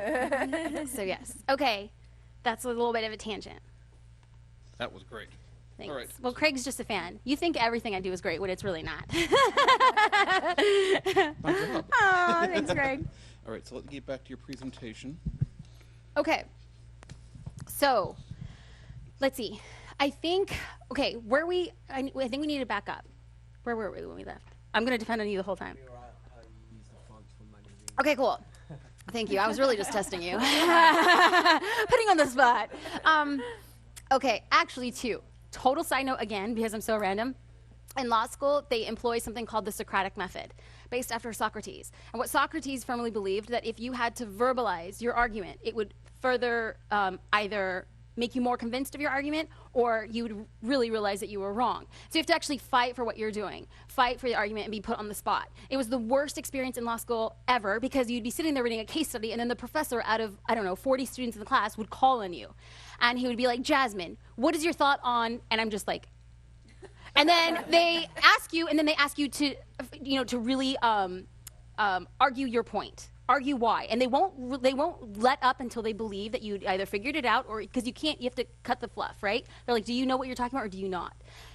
I kind of believe in the Socratic method as much as I hate it. So when we're shooting and stuff, I'm going to be asking you questions. I want you guys to fight for what you guys want to fight for, and I want you guys to vocalize what you guys really, really want. I'm going to push you. I know Miss Thing over here has so much. You have so much gear. You have enough gear for 10 people. You're going to see what I shoot with, and you're going to see how light I travel with. And if you want all your gear at the end of Creative Life, I want you to fight for it, and I want you to define firmly and believe me why you need each piece, and I'll be good. Socratic method employed. So yes. Okay, so I'll put you on the spot all the time, y'all. Okay. So where we left right now was talking about the website, how I wanted because remember, when people are contacting me, they're coming from two modes, either my blog or my website. Ideally, I want them coming to my website because it's the most professional version of myself. And an addendum I want to add, because sometimes, oh my God, all the time, I say things and it comes out and I'm just like, oh God, come back. I'm like, ah.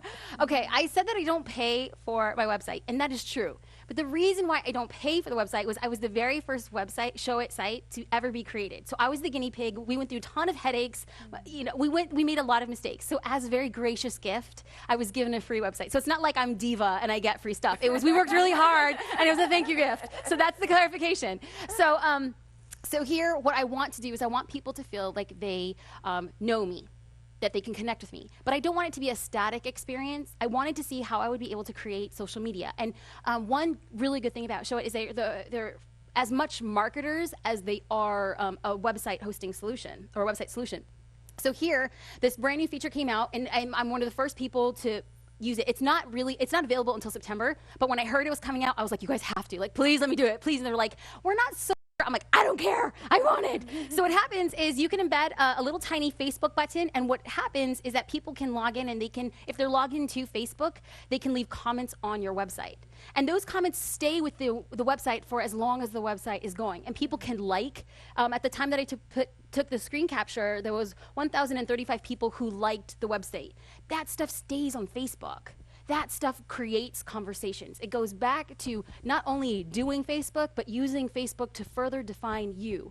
Whenever somebody leaves a comment, it shows up on their wall, and it adds a link to my website. That is powerful marketing at its finest.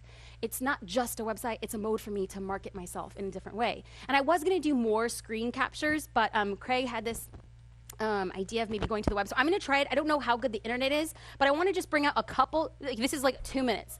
The mouse isn't so great. Hold on. Here we go. And we're going to go up. Craig, can I navigate away from this page? Absolutely. Okay. And once you click on the green thing to expand it out to the full screen. You want the full screen experience. Okay, here we go. Is that it? Yeah. I think you have to enter your URL first. Oh, okay. Okay, that's my URL. Okay, I think that's it.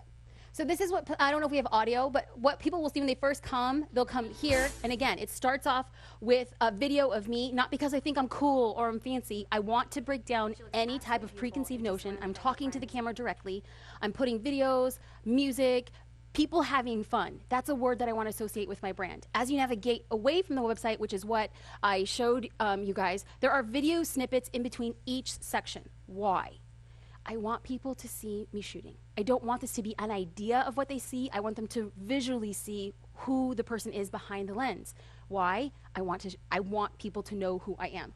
As you navigate through the site, you will see, again, the personal quotes.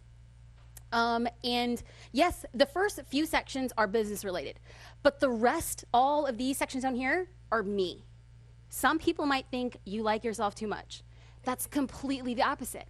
I want people to feel like they know me. But how can I do that? If you are not putting yourself on the web, how can they really feel like they know you? So as you navigate through these sections, there's a starstruck section, a little word on the street, and basically people who have written me letters, I will then incorporate their words, word of mouth, through the website, so that they can talk a little bit more about it. So I don't have to, I mean, could you imagine? I'm really great. I'm a fun photographer. You know, it's like, how boring is that? You want to hear from somebody else who is actually behind the lens. This amazing bride, I'm shooting her in September, Karen, wrote this very, very, very sweet email. And of course, I asked for permission, would I be able to incorporate into the website? And they love that. I want people to hear from her experience. And she specifically says, you inspired us to be confident knowing that we would produce better pictures when we feel great. And you put two camera-shy people at ease in front of your lens. That's what I want this non-model to say to other people. Because sometimes when people come to my website, they think, are they all models? Are they real people? These are normal people looking extra fabulous. So again, that's all. Basically, this section is about me. We go to the featured section. That is all about me.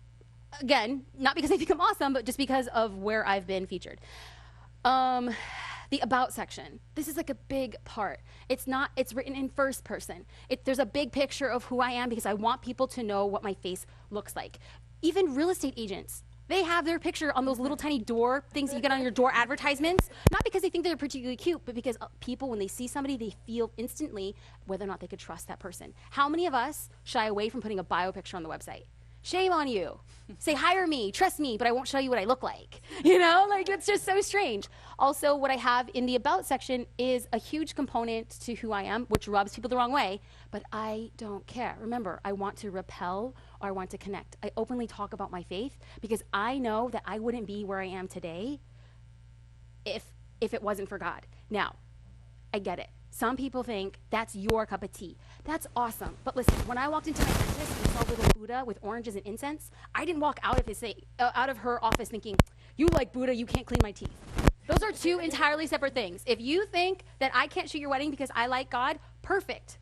We're not supposed to be a match. Awesome. Great. I can recommend other people who are not so convicted as I. Either way, it doesn't really matter. And lastly, also through my bio section, 3 pages of bio section, I want people to know me. There's a picture of JD and I openly thank him on the web for what he does for me. I think it is a competitive advantage that I have to shoot with my spouse. It doesn't necessarily mean that everybody has to, but I think that as a future bride, to know that she's hiring a couple who works together consistently on every wedding and who enjoys the pleasure. I actually like JD. Like I've been with the guy a long time. I actually genuinely like him. I would probably hang out with him had we not been married, and I would try to convince him to marry me. I like him, and I want the world to know that too. I love love. I believe in the institution of marriage, and I'm not just talking a big game. I want people to know that about me. A documentary section, because I'm a firm believer in video. Video is transforming the web, but how many of us are actually leveraging it? I hire a professional film crew, documentary crew to follow me. I have a few videos that you can click through here. I'm going to be getting another one later this year. And here's another page all about me. You know, people are like, we are bored with you. I totally get it. It's totally fine. I want people to hire me because they want to hang out with me. As you scroll over, it just tells about the banalities that I like. Are you guys familiar with Pinkberry? If you haven't, it'll change your life. I love it. Good. I crave Pinkberry goodness. I never say no to dessert. I wear my cowboy boots daily. I talk about the things, lip gloss, girl's best friend.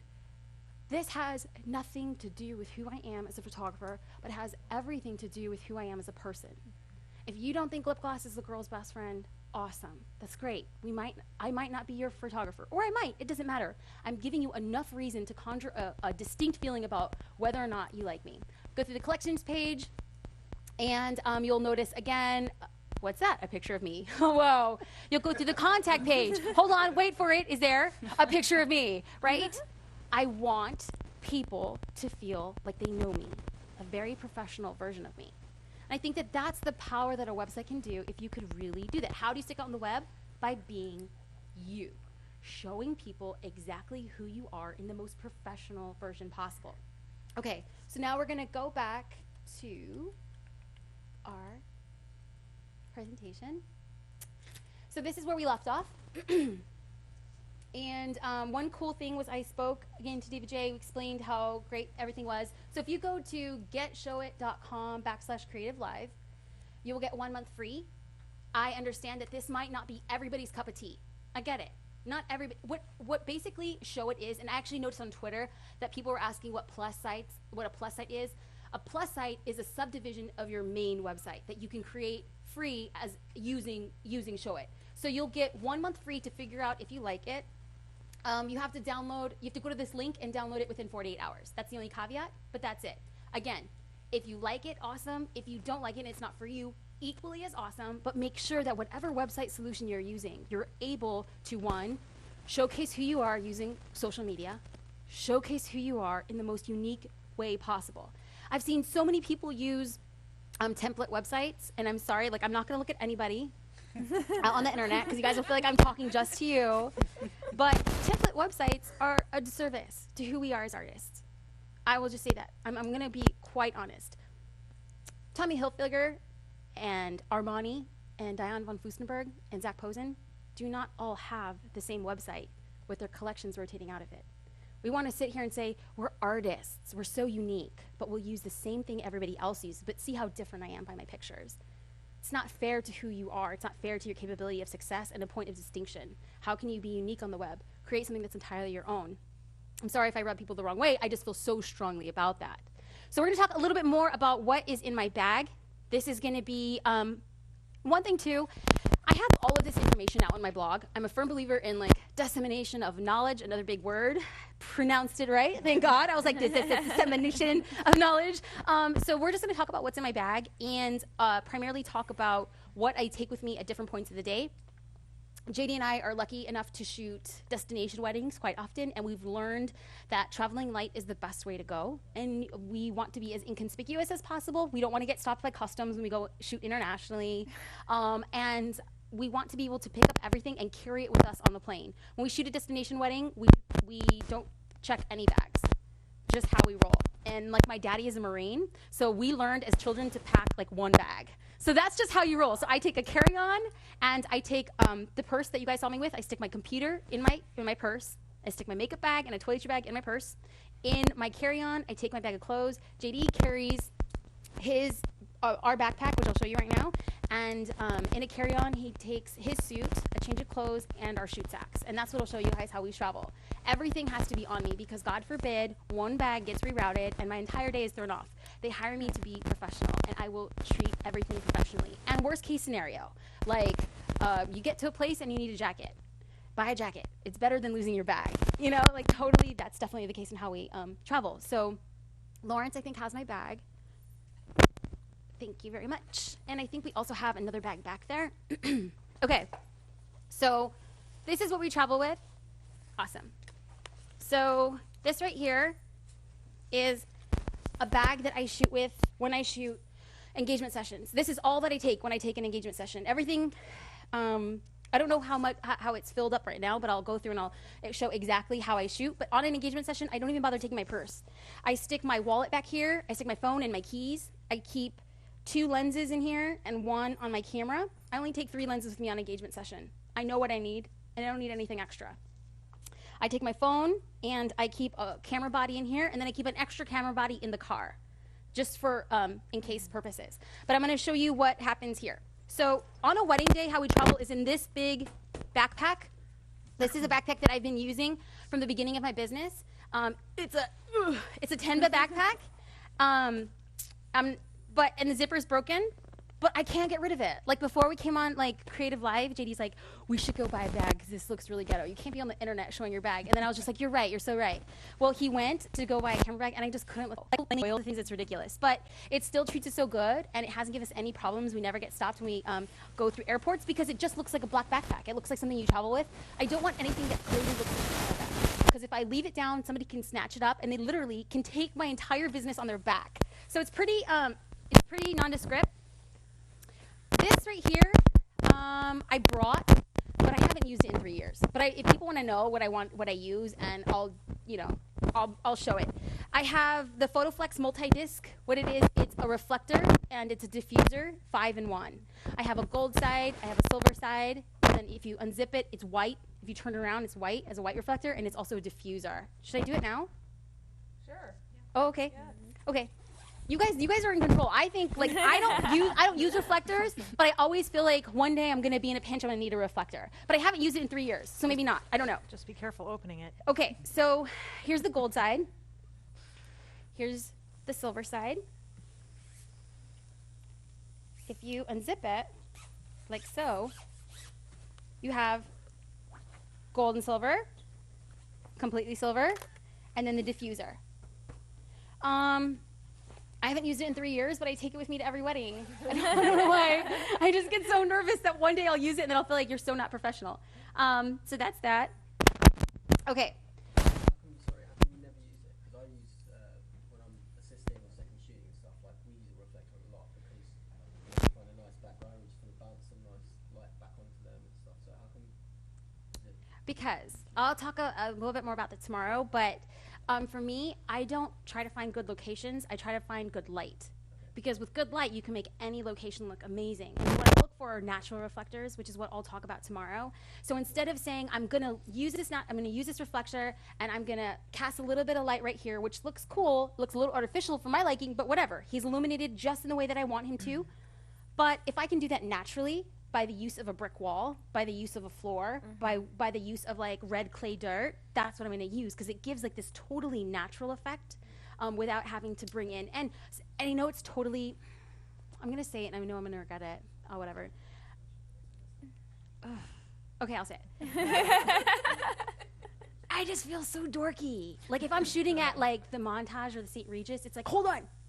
You know, it's like, there we are at this fancy wedding where they pay me a lot of money. Like, I've seen photographers, I'm not even lying, with, they have 3 people, the main shooter, one photographer is like this, and another photographer is bouncing flash in it to put light on the subject, which I think is a brilliant idea, but like, what the are you kidding me? You couldn't pay me enough money, like, to be like this, like, you know, at the St. Regis.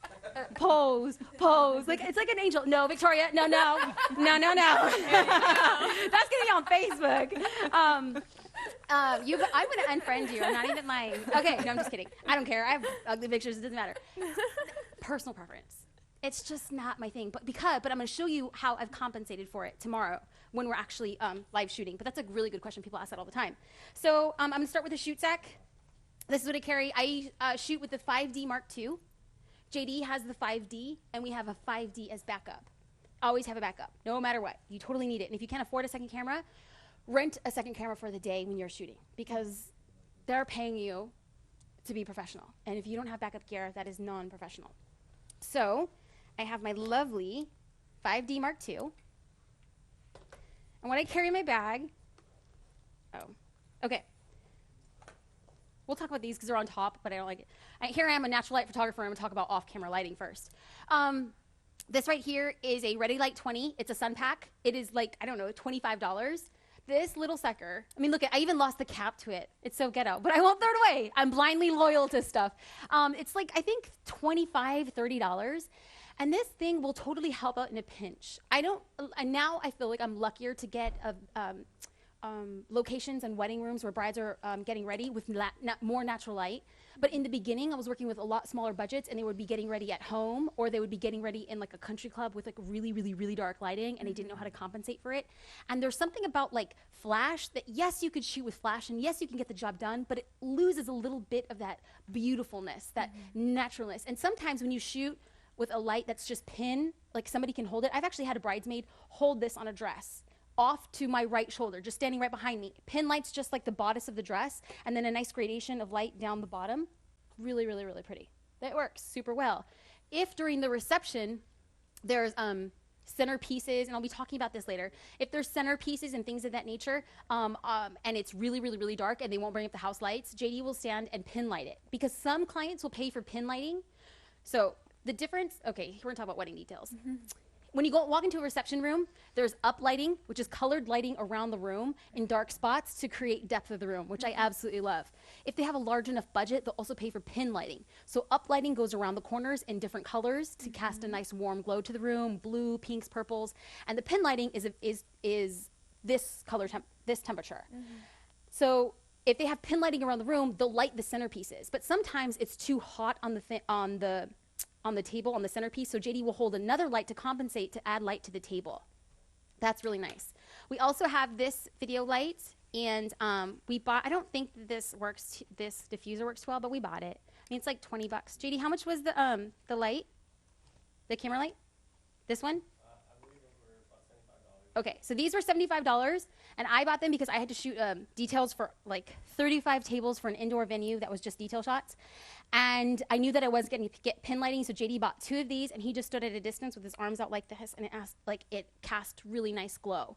And sometimes when you're in a pinch and you want to create an ambience as if there was pin lighting, having an assistant hold an off-camera light, as small as this is. This, $75, you're not traveling with a big thing, and it's really, really, really nice. So you have 2 options. You have like a $30 option, but the battery life in this is like maybe a half hour, which is not so good. The battery life on these are like 2 hours, which is really nice. And it's a wider cast of light.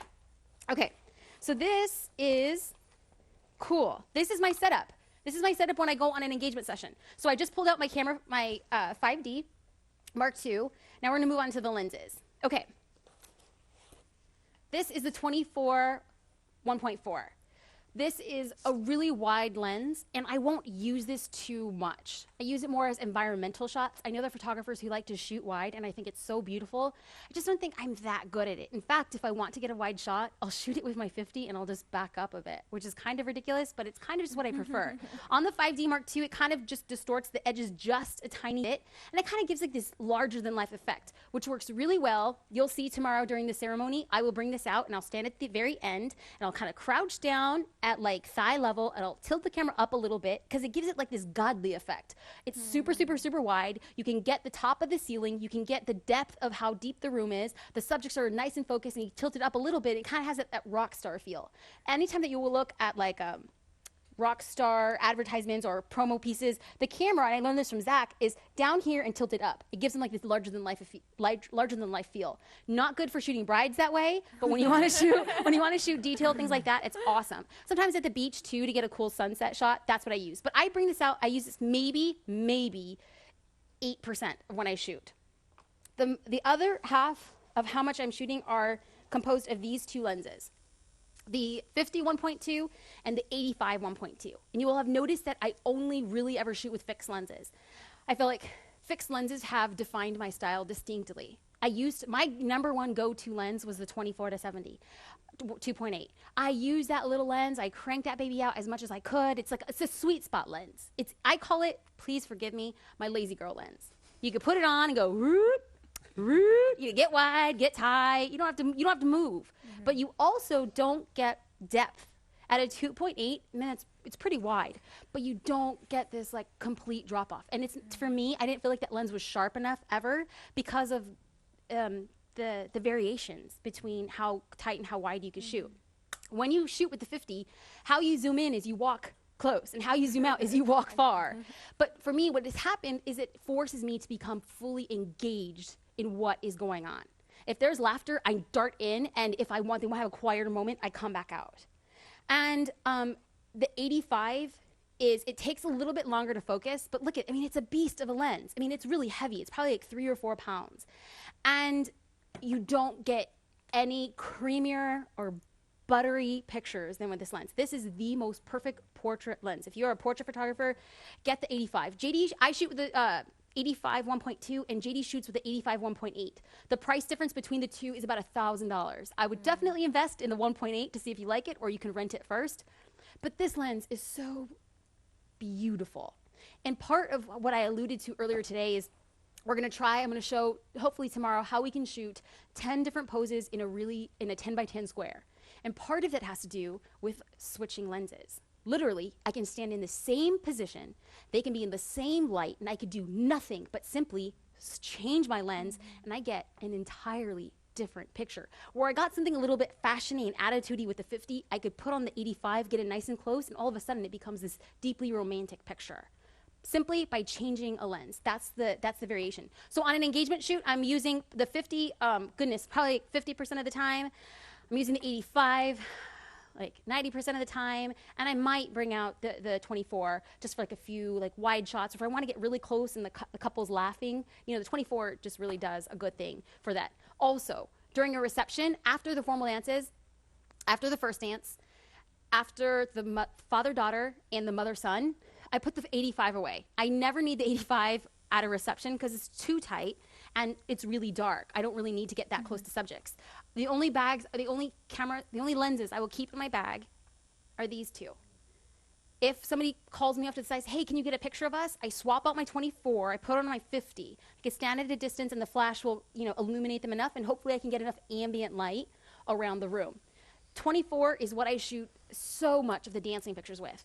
When people are dancing, they like their guests, but they don't want like a ton of pictures of just 2 people dancing. They want the story to be told. And sometimes, like when people are goofing around on the dance floor, it's funny. It's a funny picture to get somebody doing the worm on the dance floor. But it's a funnier picture to get everybody's reaction to him doing the worm on the dance floor. And that's what the 24 does. I feel like I'm talking trash. Are we okay?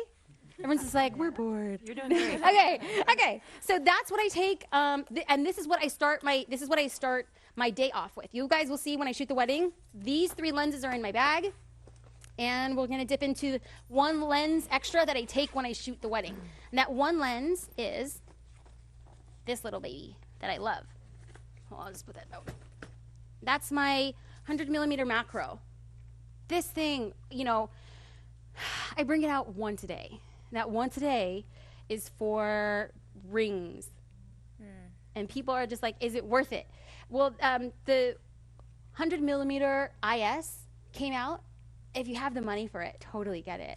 This has a little bit of like a focus issue. It's not my bestest of friends, but when this thing locks in, you cannot possibly get a prettier ring picture. And you can't achieve this look. You can't achieve the look of getting really sharp rings and all that detail, all that gorgeous depth of field without having a macro lens. Occasionally, if there's extreme detail in a bouquet, I will bring out the macro lens. Sometimes interesting, but that's about it. So I bought one lens to shoot rings only because I couldn't get that look that I really wanted. This 16-35, I haven't used this lens in probably about 9 months because it's not my style anymore. I'm a fixed lens photographer, and the 16 is so wide, and I just felt like I don't shoot wide, but it's such a beautiful storytelling lens. If you have the capability of shooting wide, my brain doesn't think in that capacity. I tried it. I wanted to be uber creative, but it doesn't work. It's not a good fit for me. If you can, like, he shot a photo this morning and I just told the whole story, like in this room. And I just felt like, that's the beauty of that lens. I still keep it around because every so often a bride will get married in front of a venue and she wants from the steps all the way up to the church steeple. And this is the lens that you can get with that. So that's a 16-35.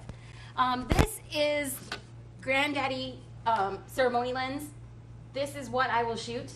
This is what I carry. So I'm still keeping the 24, the 85, and the 50 in my bag as I'm shooting the ceremony, and I keep this on my camera. So what did I replace this lens with? for the ceremony, this lens. And I will, depending on the location, I went to Theo yesterday to just check it out, and I don't know the layout of what the wedding will be for sure, but I'm pretty sure just the layout and how things are, I will probably have to use this lens almost the entire time. I might swap it out for the 24 to get a wide shot, but this kind of gives me the depth that I need, and I'm never that photographer to go up to the bride and groom, so in order to get those types of reaction photos and emotion photos and exchanging of the ring photos is this lens. This was the second lens that I bought because I knew that I wanted to be a wedding photographer, and it's very, very, very hard to shoot a wedding without this lens because you can't have so many pulled back pictures. People want the reaction of the groom seeing the bride as she walks in the aisle, and as they exchange vows, I get a shot of him looking at her and her looking at him. And yes, you could kind of sort of get that with the 85, but to get just that framing of their face, this is the only lens that will allow you to do that. So that's why I do that. And here is my little nice lazy girl lens. I won't ever get rid of this lens. It's a good lens. I mean, it really is. It's not great, it's just good. It's a 24 to 70. I mean, look at this. Like, it's like 24, 70. I mean, it's a nice lens. For a while, I was using this lens for family formals. I mean, it really rocks out because you don't have to move too much. But then I felt like I wasn't getting the kind of pretty photos that I wanted. So if you can believe it, if I can, I shoot the family formals with a 50. I just back up. I'm loud. You guys hear me? Like, I can yell. Like, it's fine. But the 50, when you shoot family formals, it's just beautiful. Like, it's a beautiful, beautiful, beautiful lens. And so, but JD carries this with him. So if I feel like I'm in a pinch, which I might be on Friday because there's so little room in Theo, I'm already thinking about like family formals and like the way that the setup is going, and I'm just sitting there thinking, man, like, where is cocktail? They're gonna have to break down. Are we gonna have room to shoot? I don't want to shoot outside because if we shoot outside, it's gonna be really bright light. And I looked at Theo, and like one side is like completely open, and it's a parking lot. And as cool as I want to be, it's just that's not what Mom wants to hang on her mantle. And then on the opposite side, it's so hot. Like the light is hot.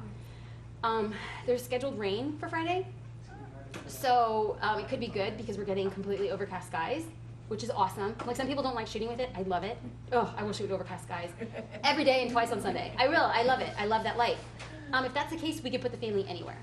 But I might have to bring this out for family formals. And that's it. That's our entire setup. That's what we take. I really, really, for those at B&H who are watching, I plan on using the affiliate link because I really want the 35. The 35 millimeter. Actually, I want it to be cool. I told Jay the day before we came to Seattle, I was like, go buy the 35 so that I look like totally cool when I'm talking about my lenses. So he went to go buy it, and they did it. Oh, I can't be cool. It was just meant to be. I'm not cool. Why am I going to front?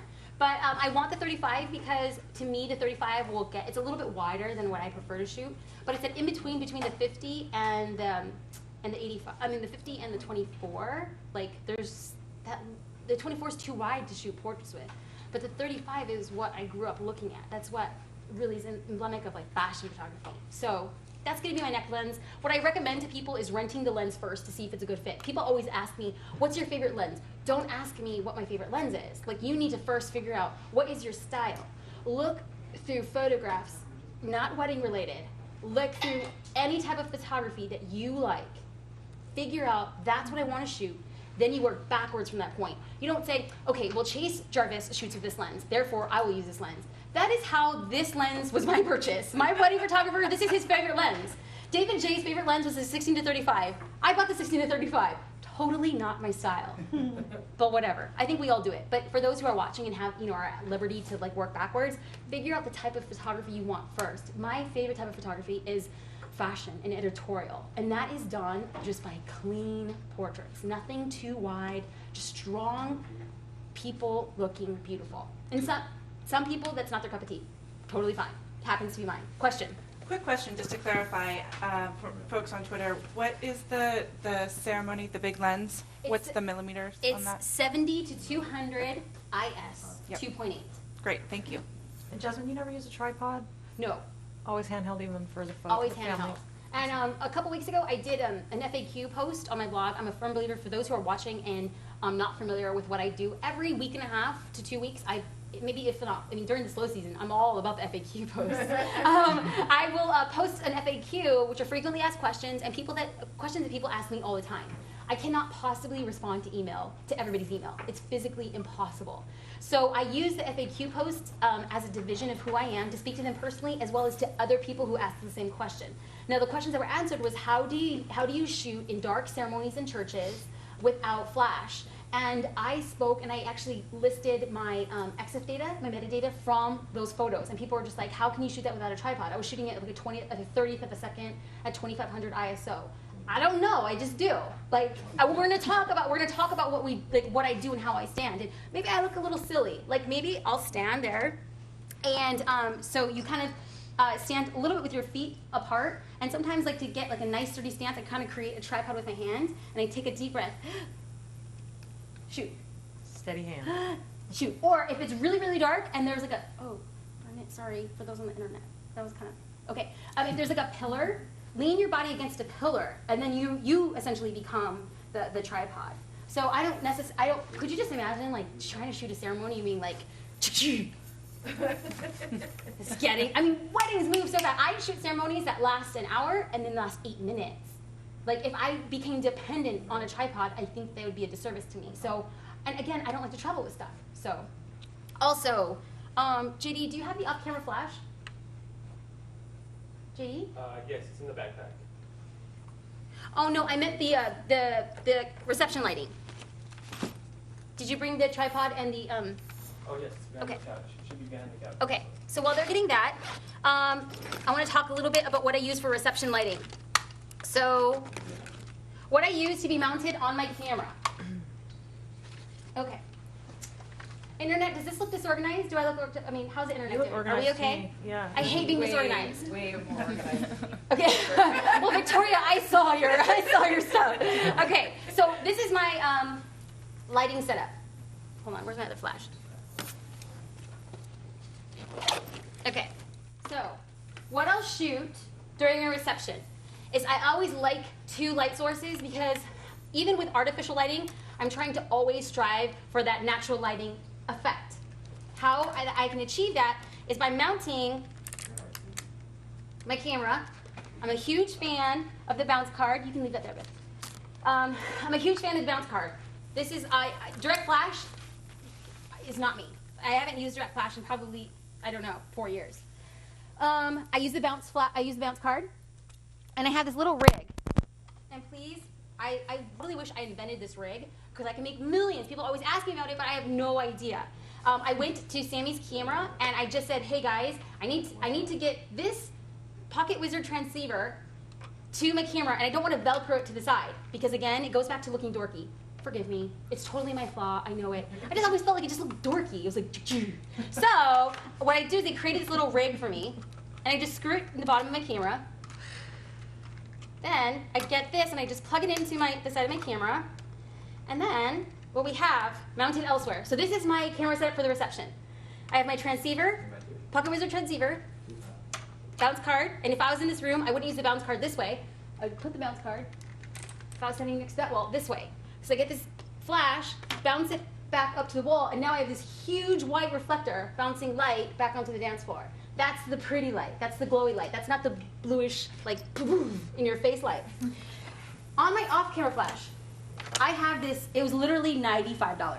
It's a Sunpack 383. It's a cheap, little, tiny flash. I couldn't afford anything better, but at the end of the day, this is all I need, because I set it to 1/16 of a power. It's tiny. It's a tiny burst of flash.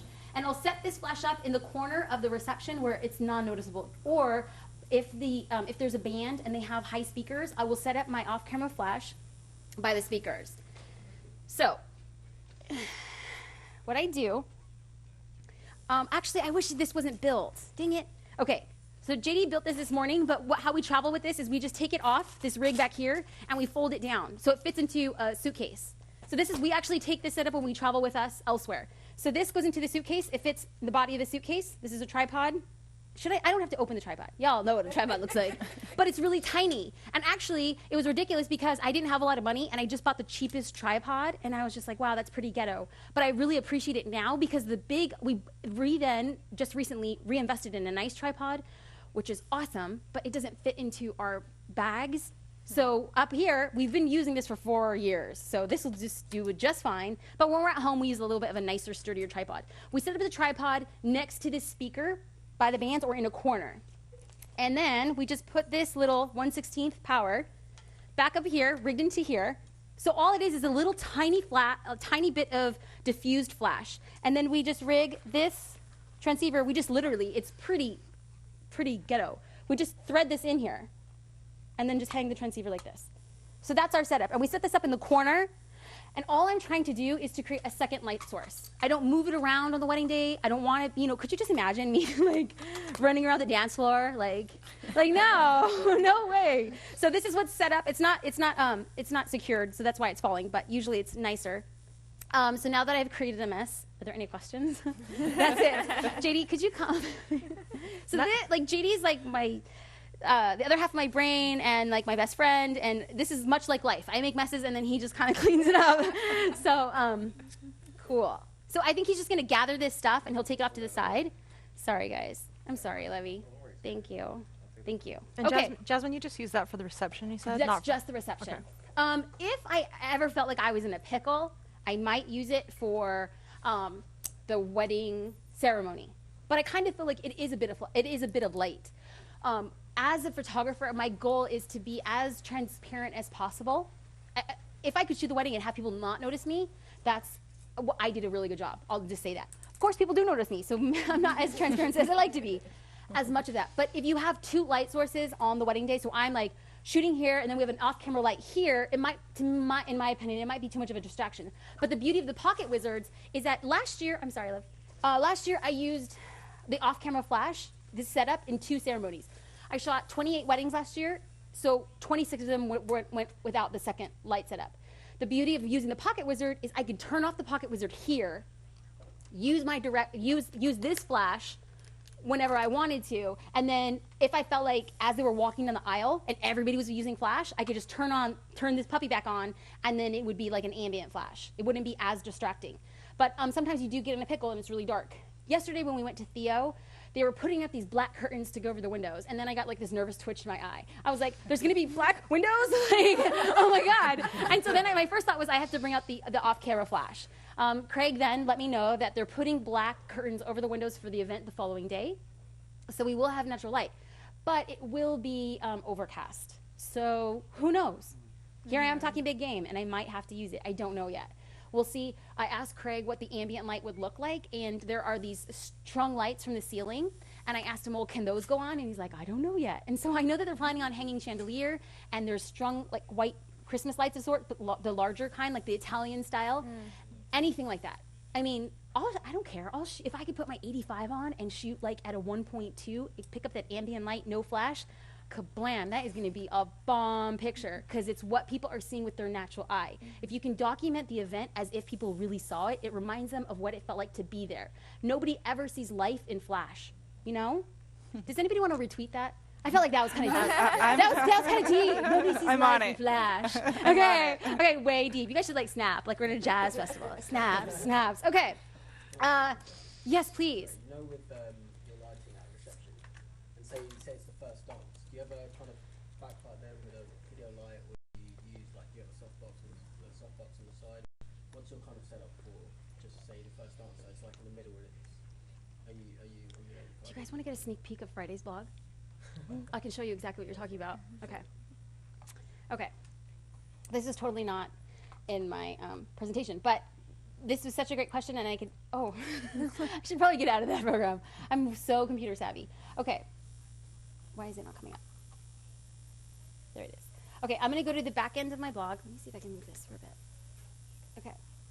Should I, does somebody else like want to sing until I feel like embarrassed? It's like so quiet. Like, please, somebody can. What's going on 12? Let's see. We've got so many people retweeting. Nobody sees life in flash. Nice. Okay. Many. Okay, great. So this is the back end of my blog. This is what I see. I have a custom built blog. Let's see. Here we go.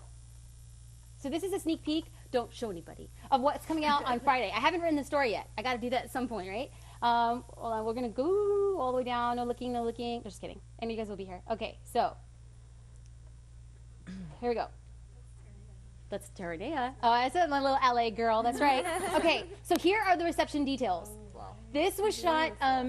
This was shot with the 50 or the 85. I'm pretty sure this was the 50, depending. So what happens is, okay, I have to tell you. Oh Lord, even just talking about the story gives me like angina. Okay, so the bride and groom didn't want to see each other before the ceremony, but I knew that they were bringing in a coordinator and an event designer. Those are two different things. I have always dreamt of working with this event designer, and I worked with him a couple weeks ago, and he always does such amazing work. Well, they didn't want to see each other before the ceremony. I called the coordinator, and I'm just like, listen, you have to get them to see each other before the ceremony because there's not enough time to get all the detail photos. I know she's gonna have a very detail-intensive wedding. And she's like, okay, I'll see what I can do. She agreed to see each other before the ceremony, which was a total godsend because when I walked into the ballroom, it was over the top. It was over the top. And I knew I needed time. And it takes time to set up your camera, it takes time to set your flash, it takes time to just feel the room. Okay, this is gonna sound ridiculous, right? So I'm shooting the details, and I just take a step back and I realize, okay, you're sucking right now. Just, you need a minute, I need to take a deep breath, because you're just shooting just to shoot. So I was like, all right, take a step back, take a deep breath, recompose yourself, and freaking see the room. Okay. So these are all the thoughts that are going through my mind because I'm having a panic attack. People are coming into the room in 20 minutes, and you have to get it done. They clearly want the wedding published. That's not a fact, a questionable fact. I then knew if they want the wedding published and all their work went into it, the onus lies on me. Like, I am the bearer of whether or not their ideas are going to get executed photographically. It's like, okay. JD sets up the light in the back corner of the room, and I'm trying to fiddle with like my settings. And finally, I'm just like, bump it. You know what you do. I shot this at a 1.2, ISO 640. There's pin lighting, and the shutter speed, I'm guessing, was about 60 because you can get nice ambient lighting. So all those little tiny light dots are just candles that are still ambient lighting. There's some light fixtures, but what is truly lighting this is the light that's coming from the pin lighting above and just a little pop of light from the light source in the back. That's, and could you imagine, I'm shooting that at a 1.2, and I'm still being able to get the details.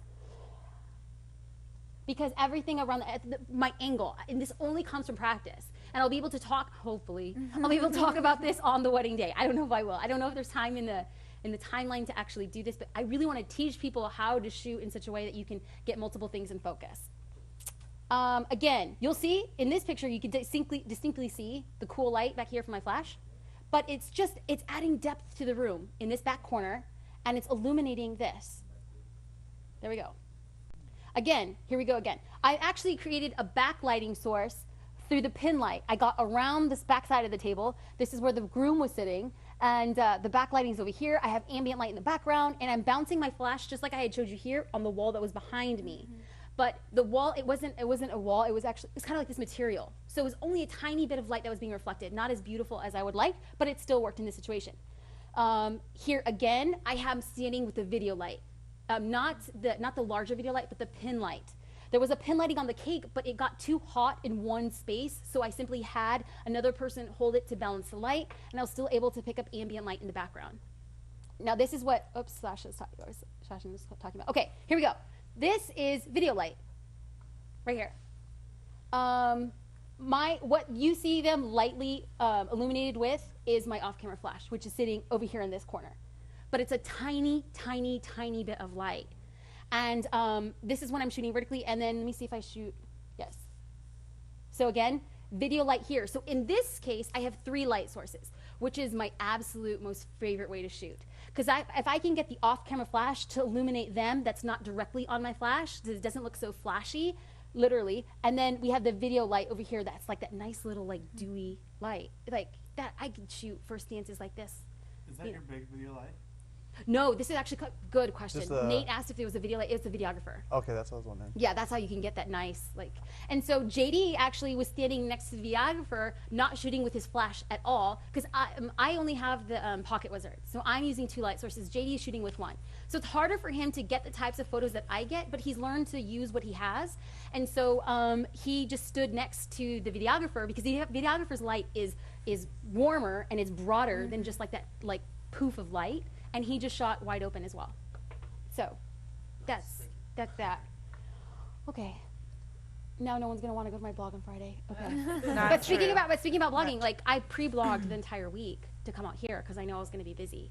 So thinking in advance, like if you're gonna go on vacation, if you're gonna go on a considerable vacation, you're gonna be gone for 2 weeks. Like writing a blog post, I'll be gone for 2 weeks.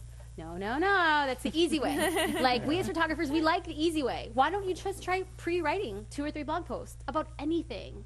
Because I knew what my week was going to look like this week. You think like in the midst of shooting a wedding, I'm going to be like, let me just blog. No, not at all. Like I'm going home and I work. Like yesterday, Chase called me out. He's Sorry. oh, you better get that out. Tell everybody what your you have to spell it. I think. Spell it, okay. It's at Sachin Kona, which is SACHIN.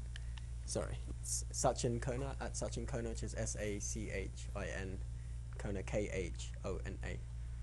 Sorry. I like it. Coming I back like to it. I Jasmine. like it. To Are camera you man. single? No, No, you're not. Okay. I was gonna say we can make a little love connection. I can shoot the wedding. I mean, I'm just saying. It's all about business. Okay, Craig, here you go. I'm sorry. I totally put you on the spot. No, I totally put you on the spot. I'm sorry. I do that. And hopefully the camera wasn't filming me when I drank water and I spilled it down my shirt. Okay. Happy 3rd anniversary. Who? Oh, I don't know. Maybe it was another Jasmine. Okay. That was the long answer to the question. So I went through all my gear, went through the lenses, the lighting. Okay, bag prep for the night before. This is like, some people might, yes. So I don't know how long it is. Oh, but dang. it is Okay, so I was just informed that it's 2 p.m. Why don't we, how are you guys feeling? Do you guys, what are we trying to go on a lunch break? You're driving the bus. I'm driving the But bus. I don't know whether bag prep is a 2-hour or a 4 minute. I have 2 more points, and each of them are about 5 minutes apiece. That's over 5 Jasmine minutes.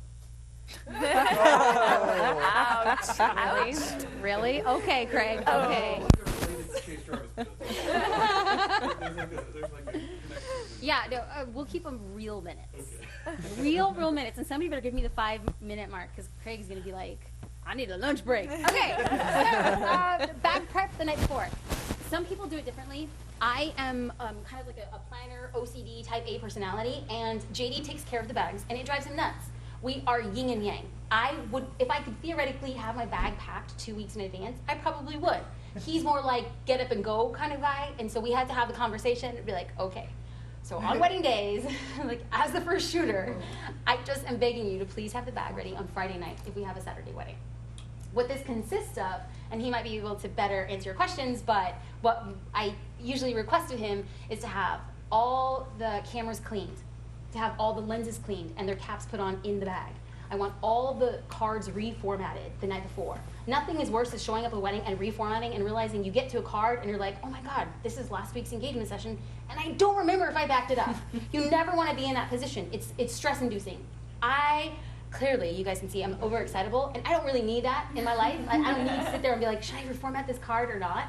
All of that has to be done. All the batteries have been recharged and pre-placed in the batteries. Like, there's no sense in going to the reception and being like, AA in your flash. No.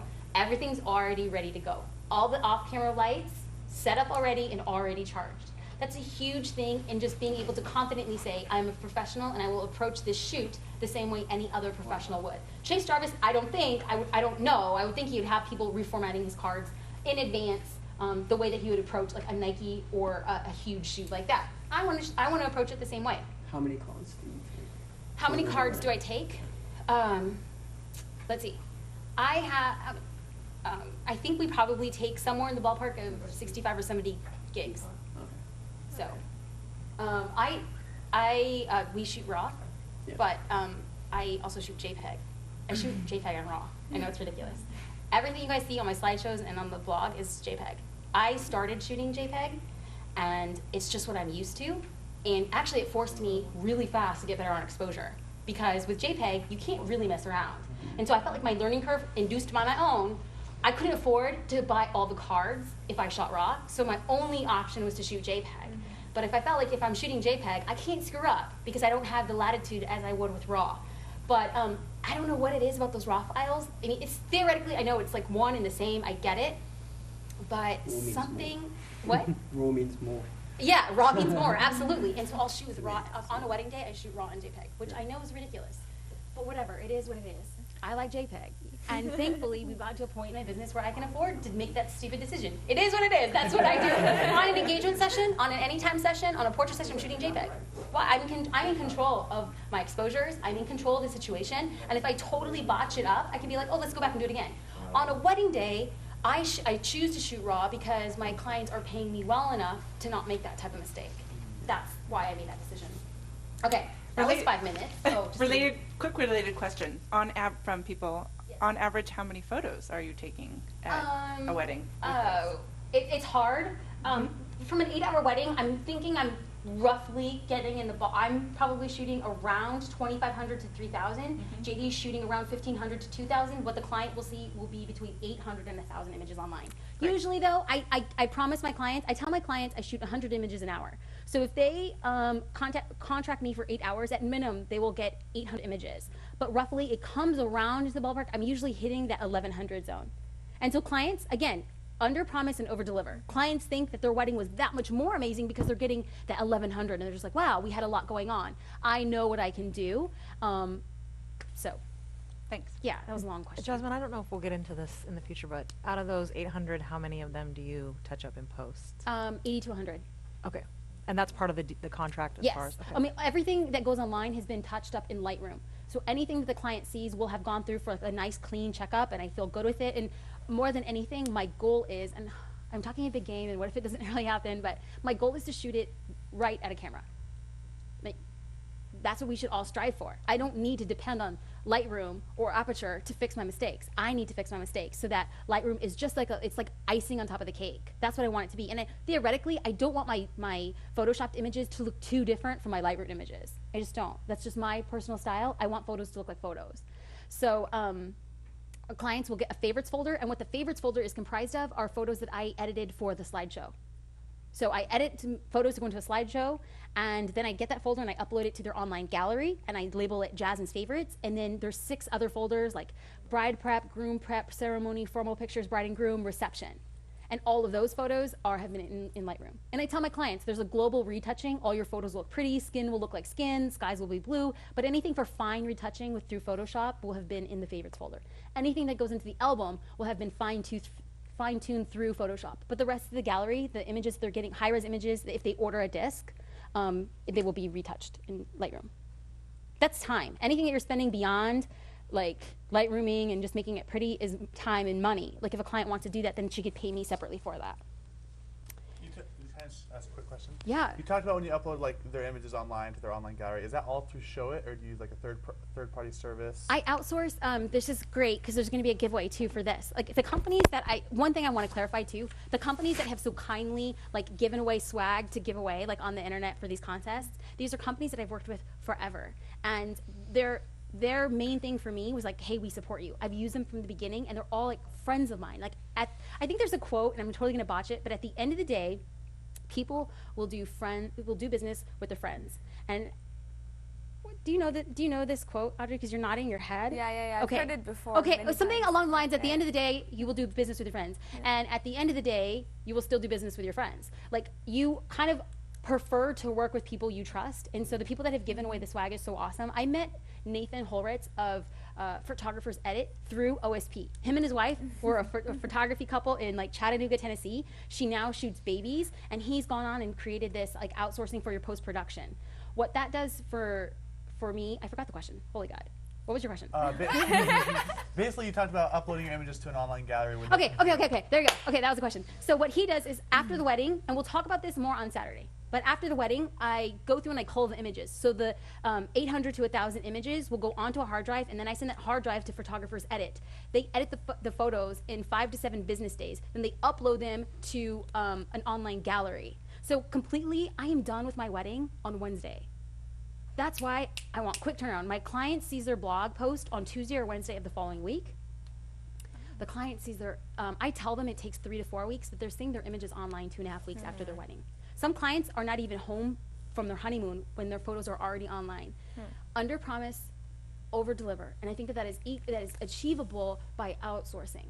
Because back in the day when people were shooting film. I used to love shooting film. I used to develop it on my own. You shot your film, and you either, one, develop it on your own, or most probably you would be sending it to a lab that you found and trusted. Now that we shoot digitally, we now feel like we should shoot, we should do the post-processing, we should do the print fulfillment, we should do the upload, we should do it all. But why?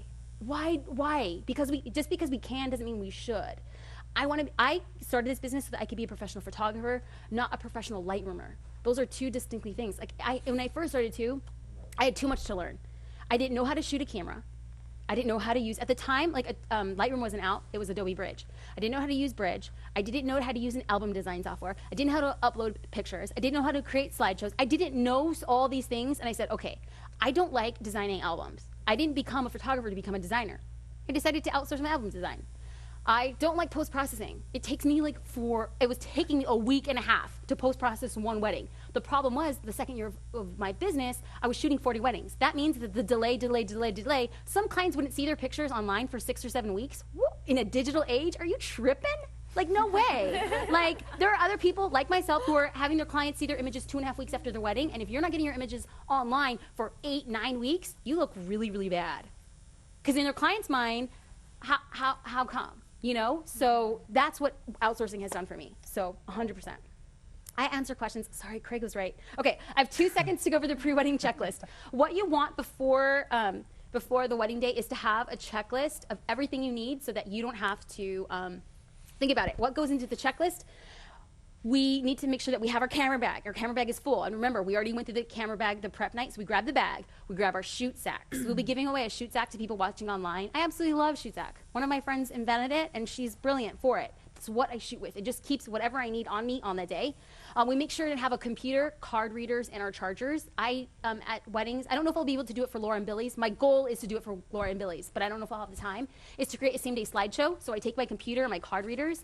I also take protein bars because we don't eat on wedding days. Like, Craig had sent us like an email, and he's like, when do you think the crew will have a break on the wedding day? And I'm like, a break? What is that? Like, on a wedding day? You know, so maybe the crew will have like breaks. I don't know. I usually don't have one. And by the time, usually what happens is all the guests have to be served dinner, and then the vendors get their meal. But then by that time, the speeches start, the formal dances start, at least for the weddings that I shoot. And so I don't have time to eat. So it's take a granola bar or a protein bar. We make sure that we have those in the bag. I have the wedding itinerary, and I'll show you on the wedding day what I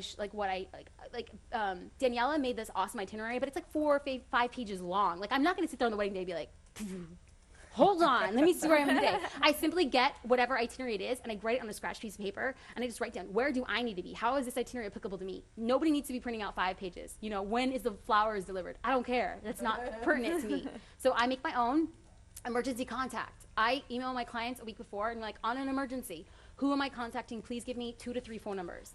Most of the time, it is the best man, maid of honor, or the mother of the bride. Those are the numbers that I'm getting. I ask her, even though I have probably shot at that venue before, I'm still asking her to send me all the addresses where I need to be. I need to make sure that the lines of communication are not crossed. I want her to send me where I need to be. If she's getting ready at her home, I need to know the direct address of her home. If she's getting married at a church, and I've shot there before, it doesn't matter. I want her to give me the address to the church so that I can have tangible, I guess, lawyer in me. I want to say, here's the email you sent me, and here are the addresses you requested for me to be at. It's never happened that I ended up at a wrong location, but still, making sure that we're on the same lines of communication. All addresses, and I always pack an extra pair of shoes. That's just what I do. Like, I don't think I'll be shooting in heels for this wedding, but most probably I usually shoot in heels, and then throughout, when the reception starts and the lights go dark, I switch into flats. I won't have that case for Friday because I think I'm gonna wear flats and not fake the funk, but whatever. Like, so that's how our bags are all set up, ready to go, and on the day of. So, kablam! Thank you very much, Craig. I think that was like 10 minutes. Maybe, I don't know. Oh, Celeste is like, that was 13 minutes, thanks. Yeah, so we're gonna take a break. We'll probably do lunch. Cool. Back round three.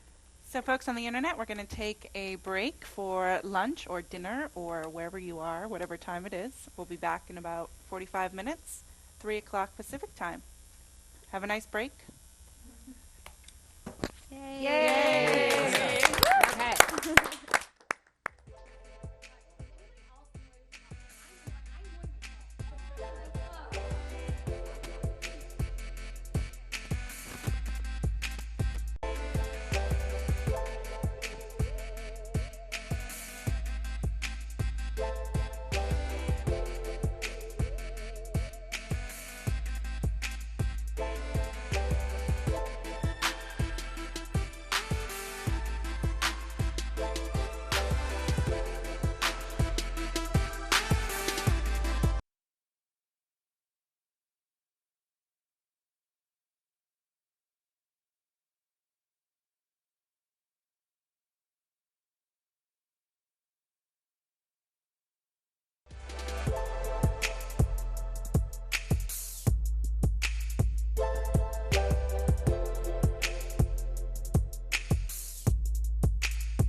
a fire starter. I'm a troublemaker. I'm a sexy motherfucker. I'm a ball. I'm a trendsetter. I'm a shot caller. I never follow orders. I can do whatever I want. Be a program machine, made to follow direction. I'm like a villain in this crazy world, breaking all of the rules. I'm a bad, bad girl, do whatever I want, make the rules as I go. I'm a bad, bad girl, always making the news everywhere that I go. Bad, bad girl, bad girl, bad girl, bad girl.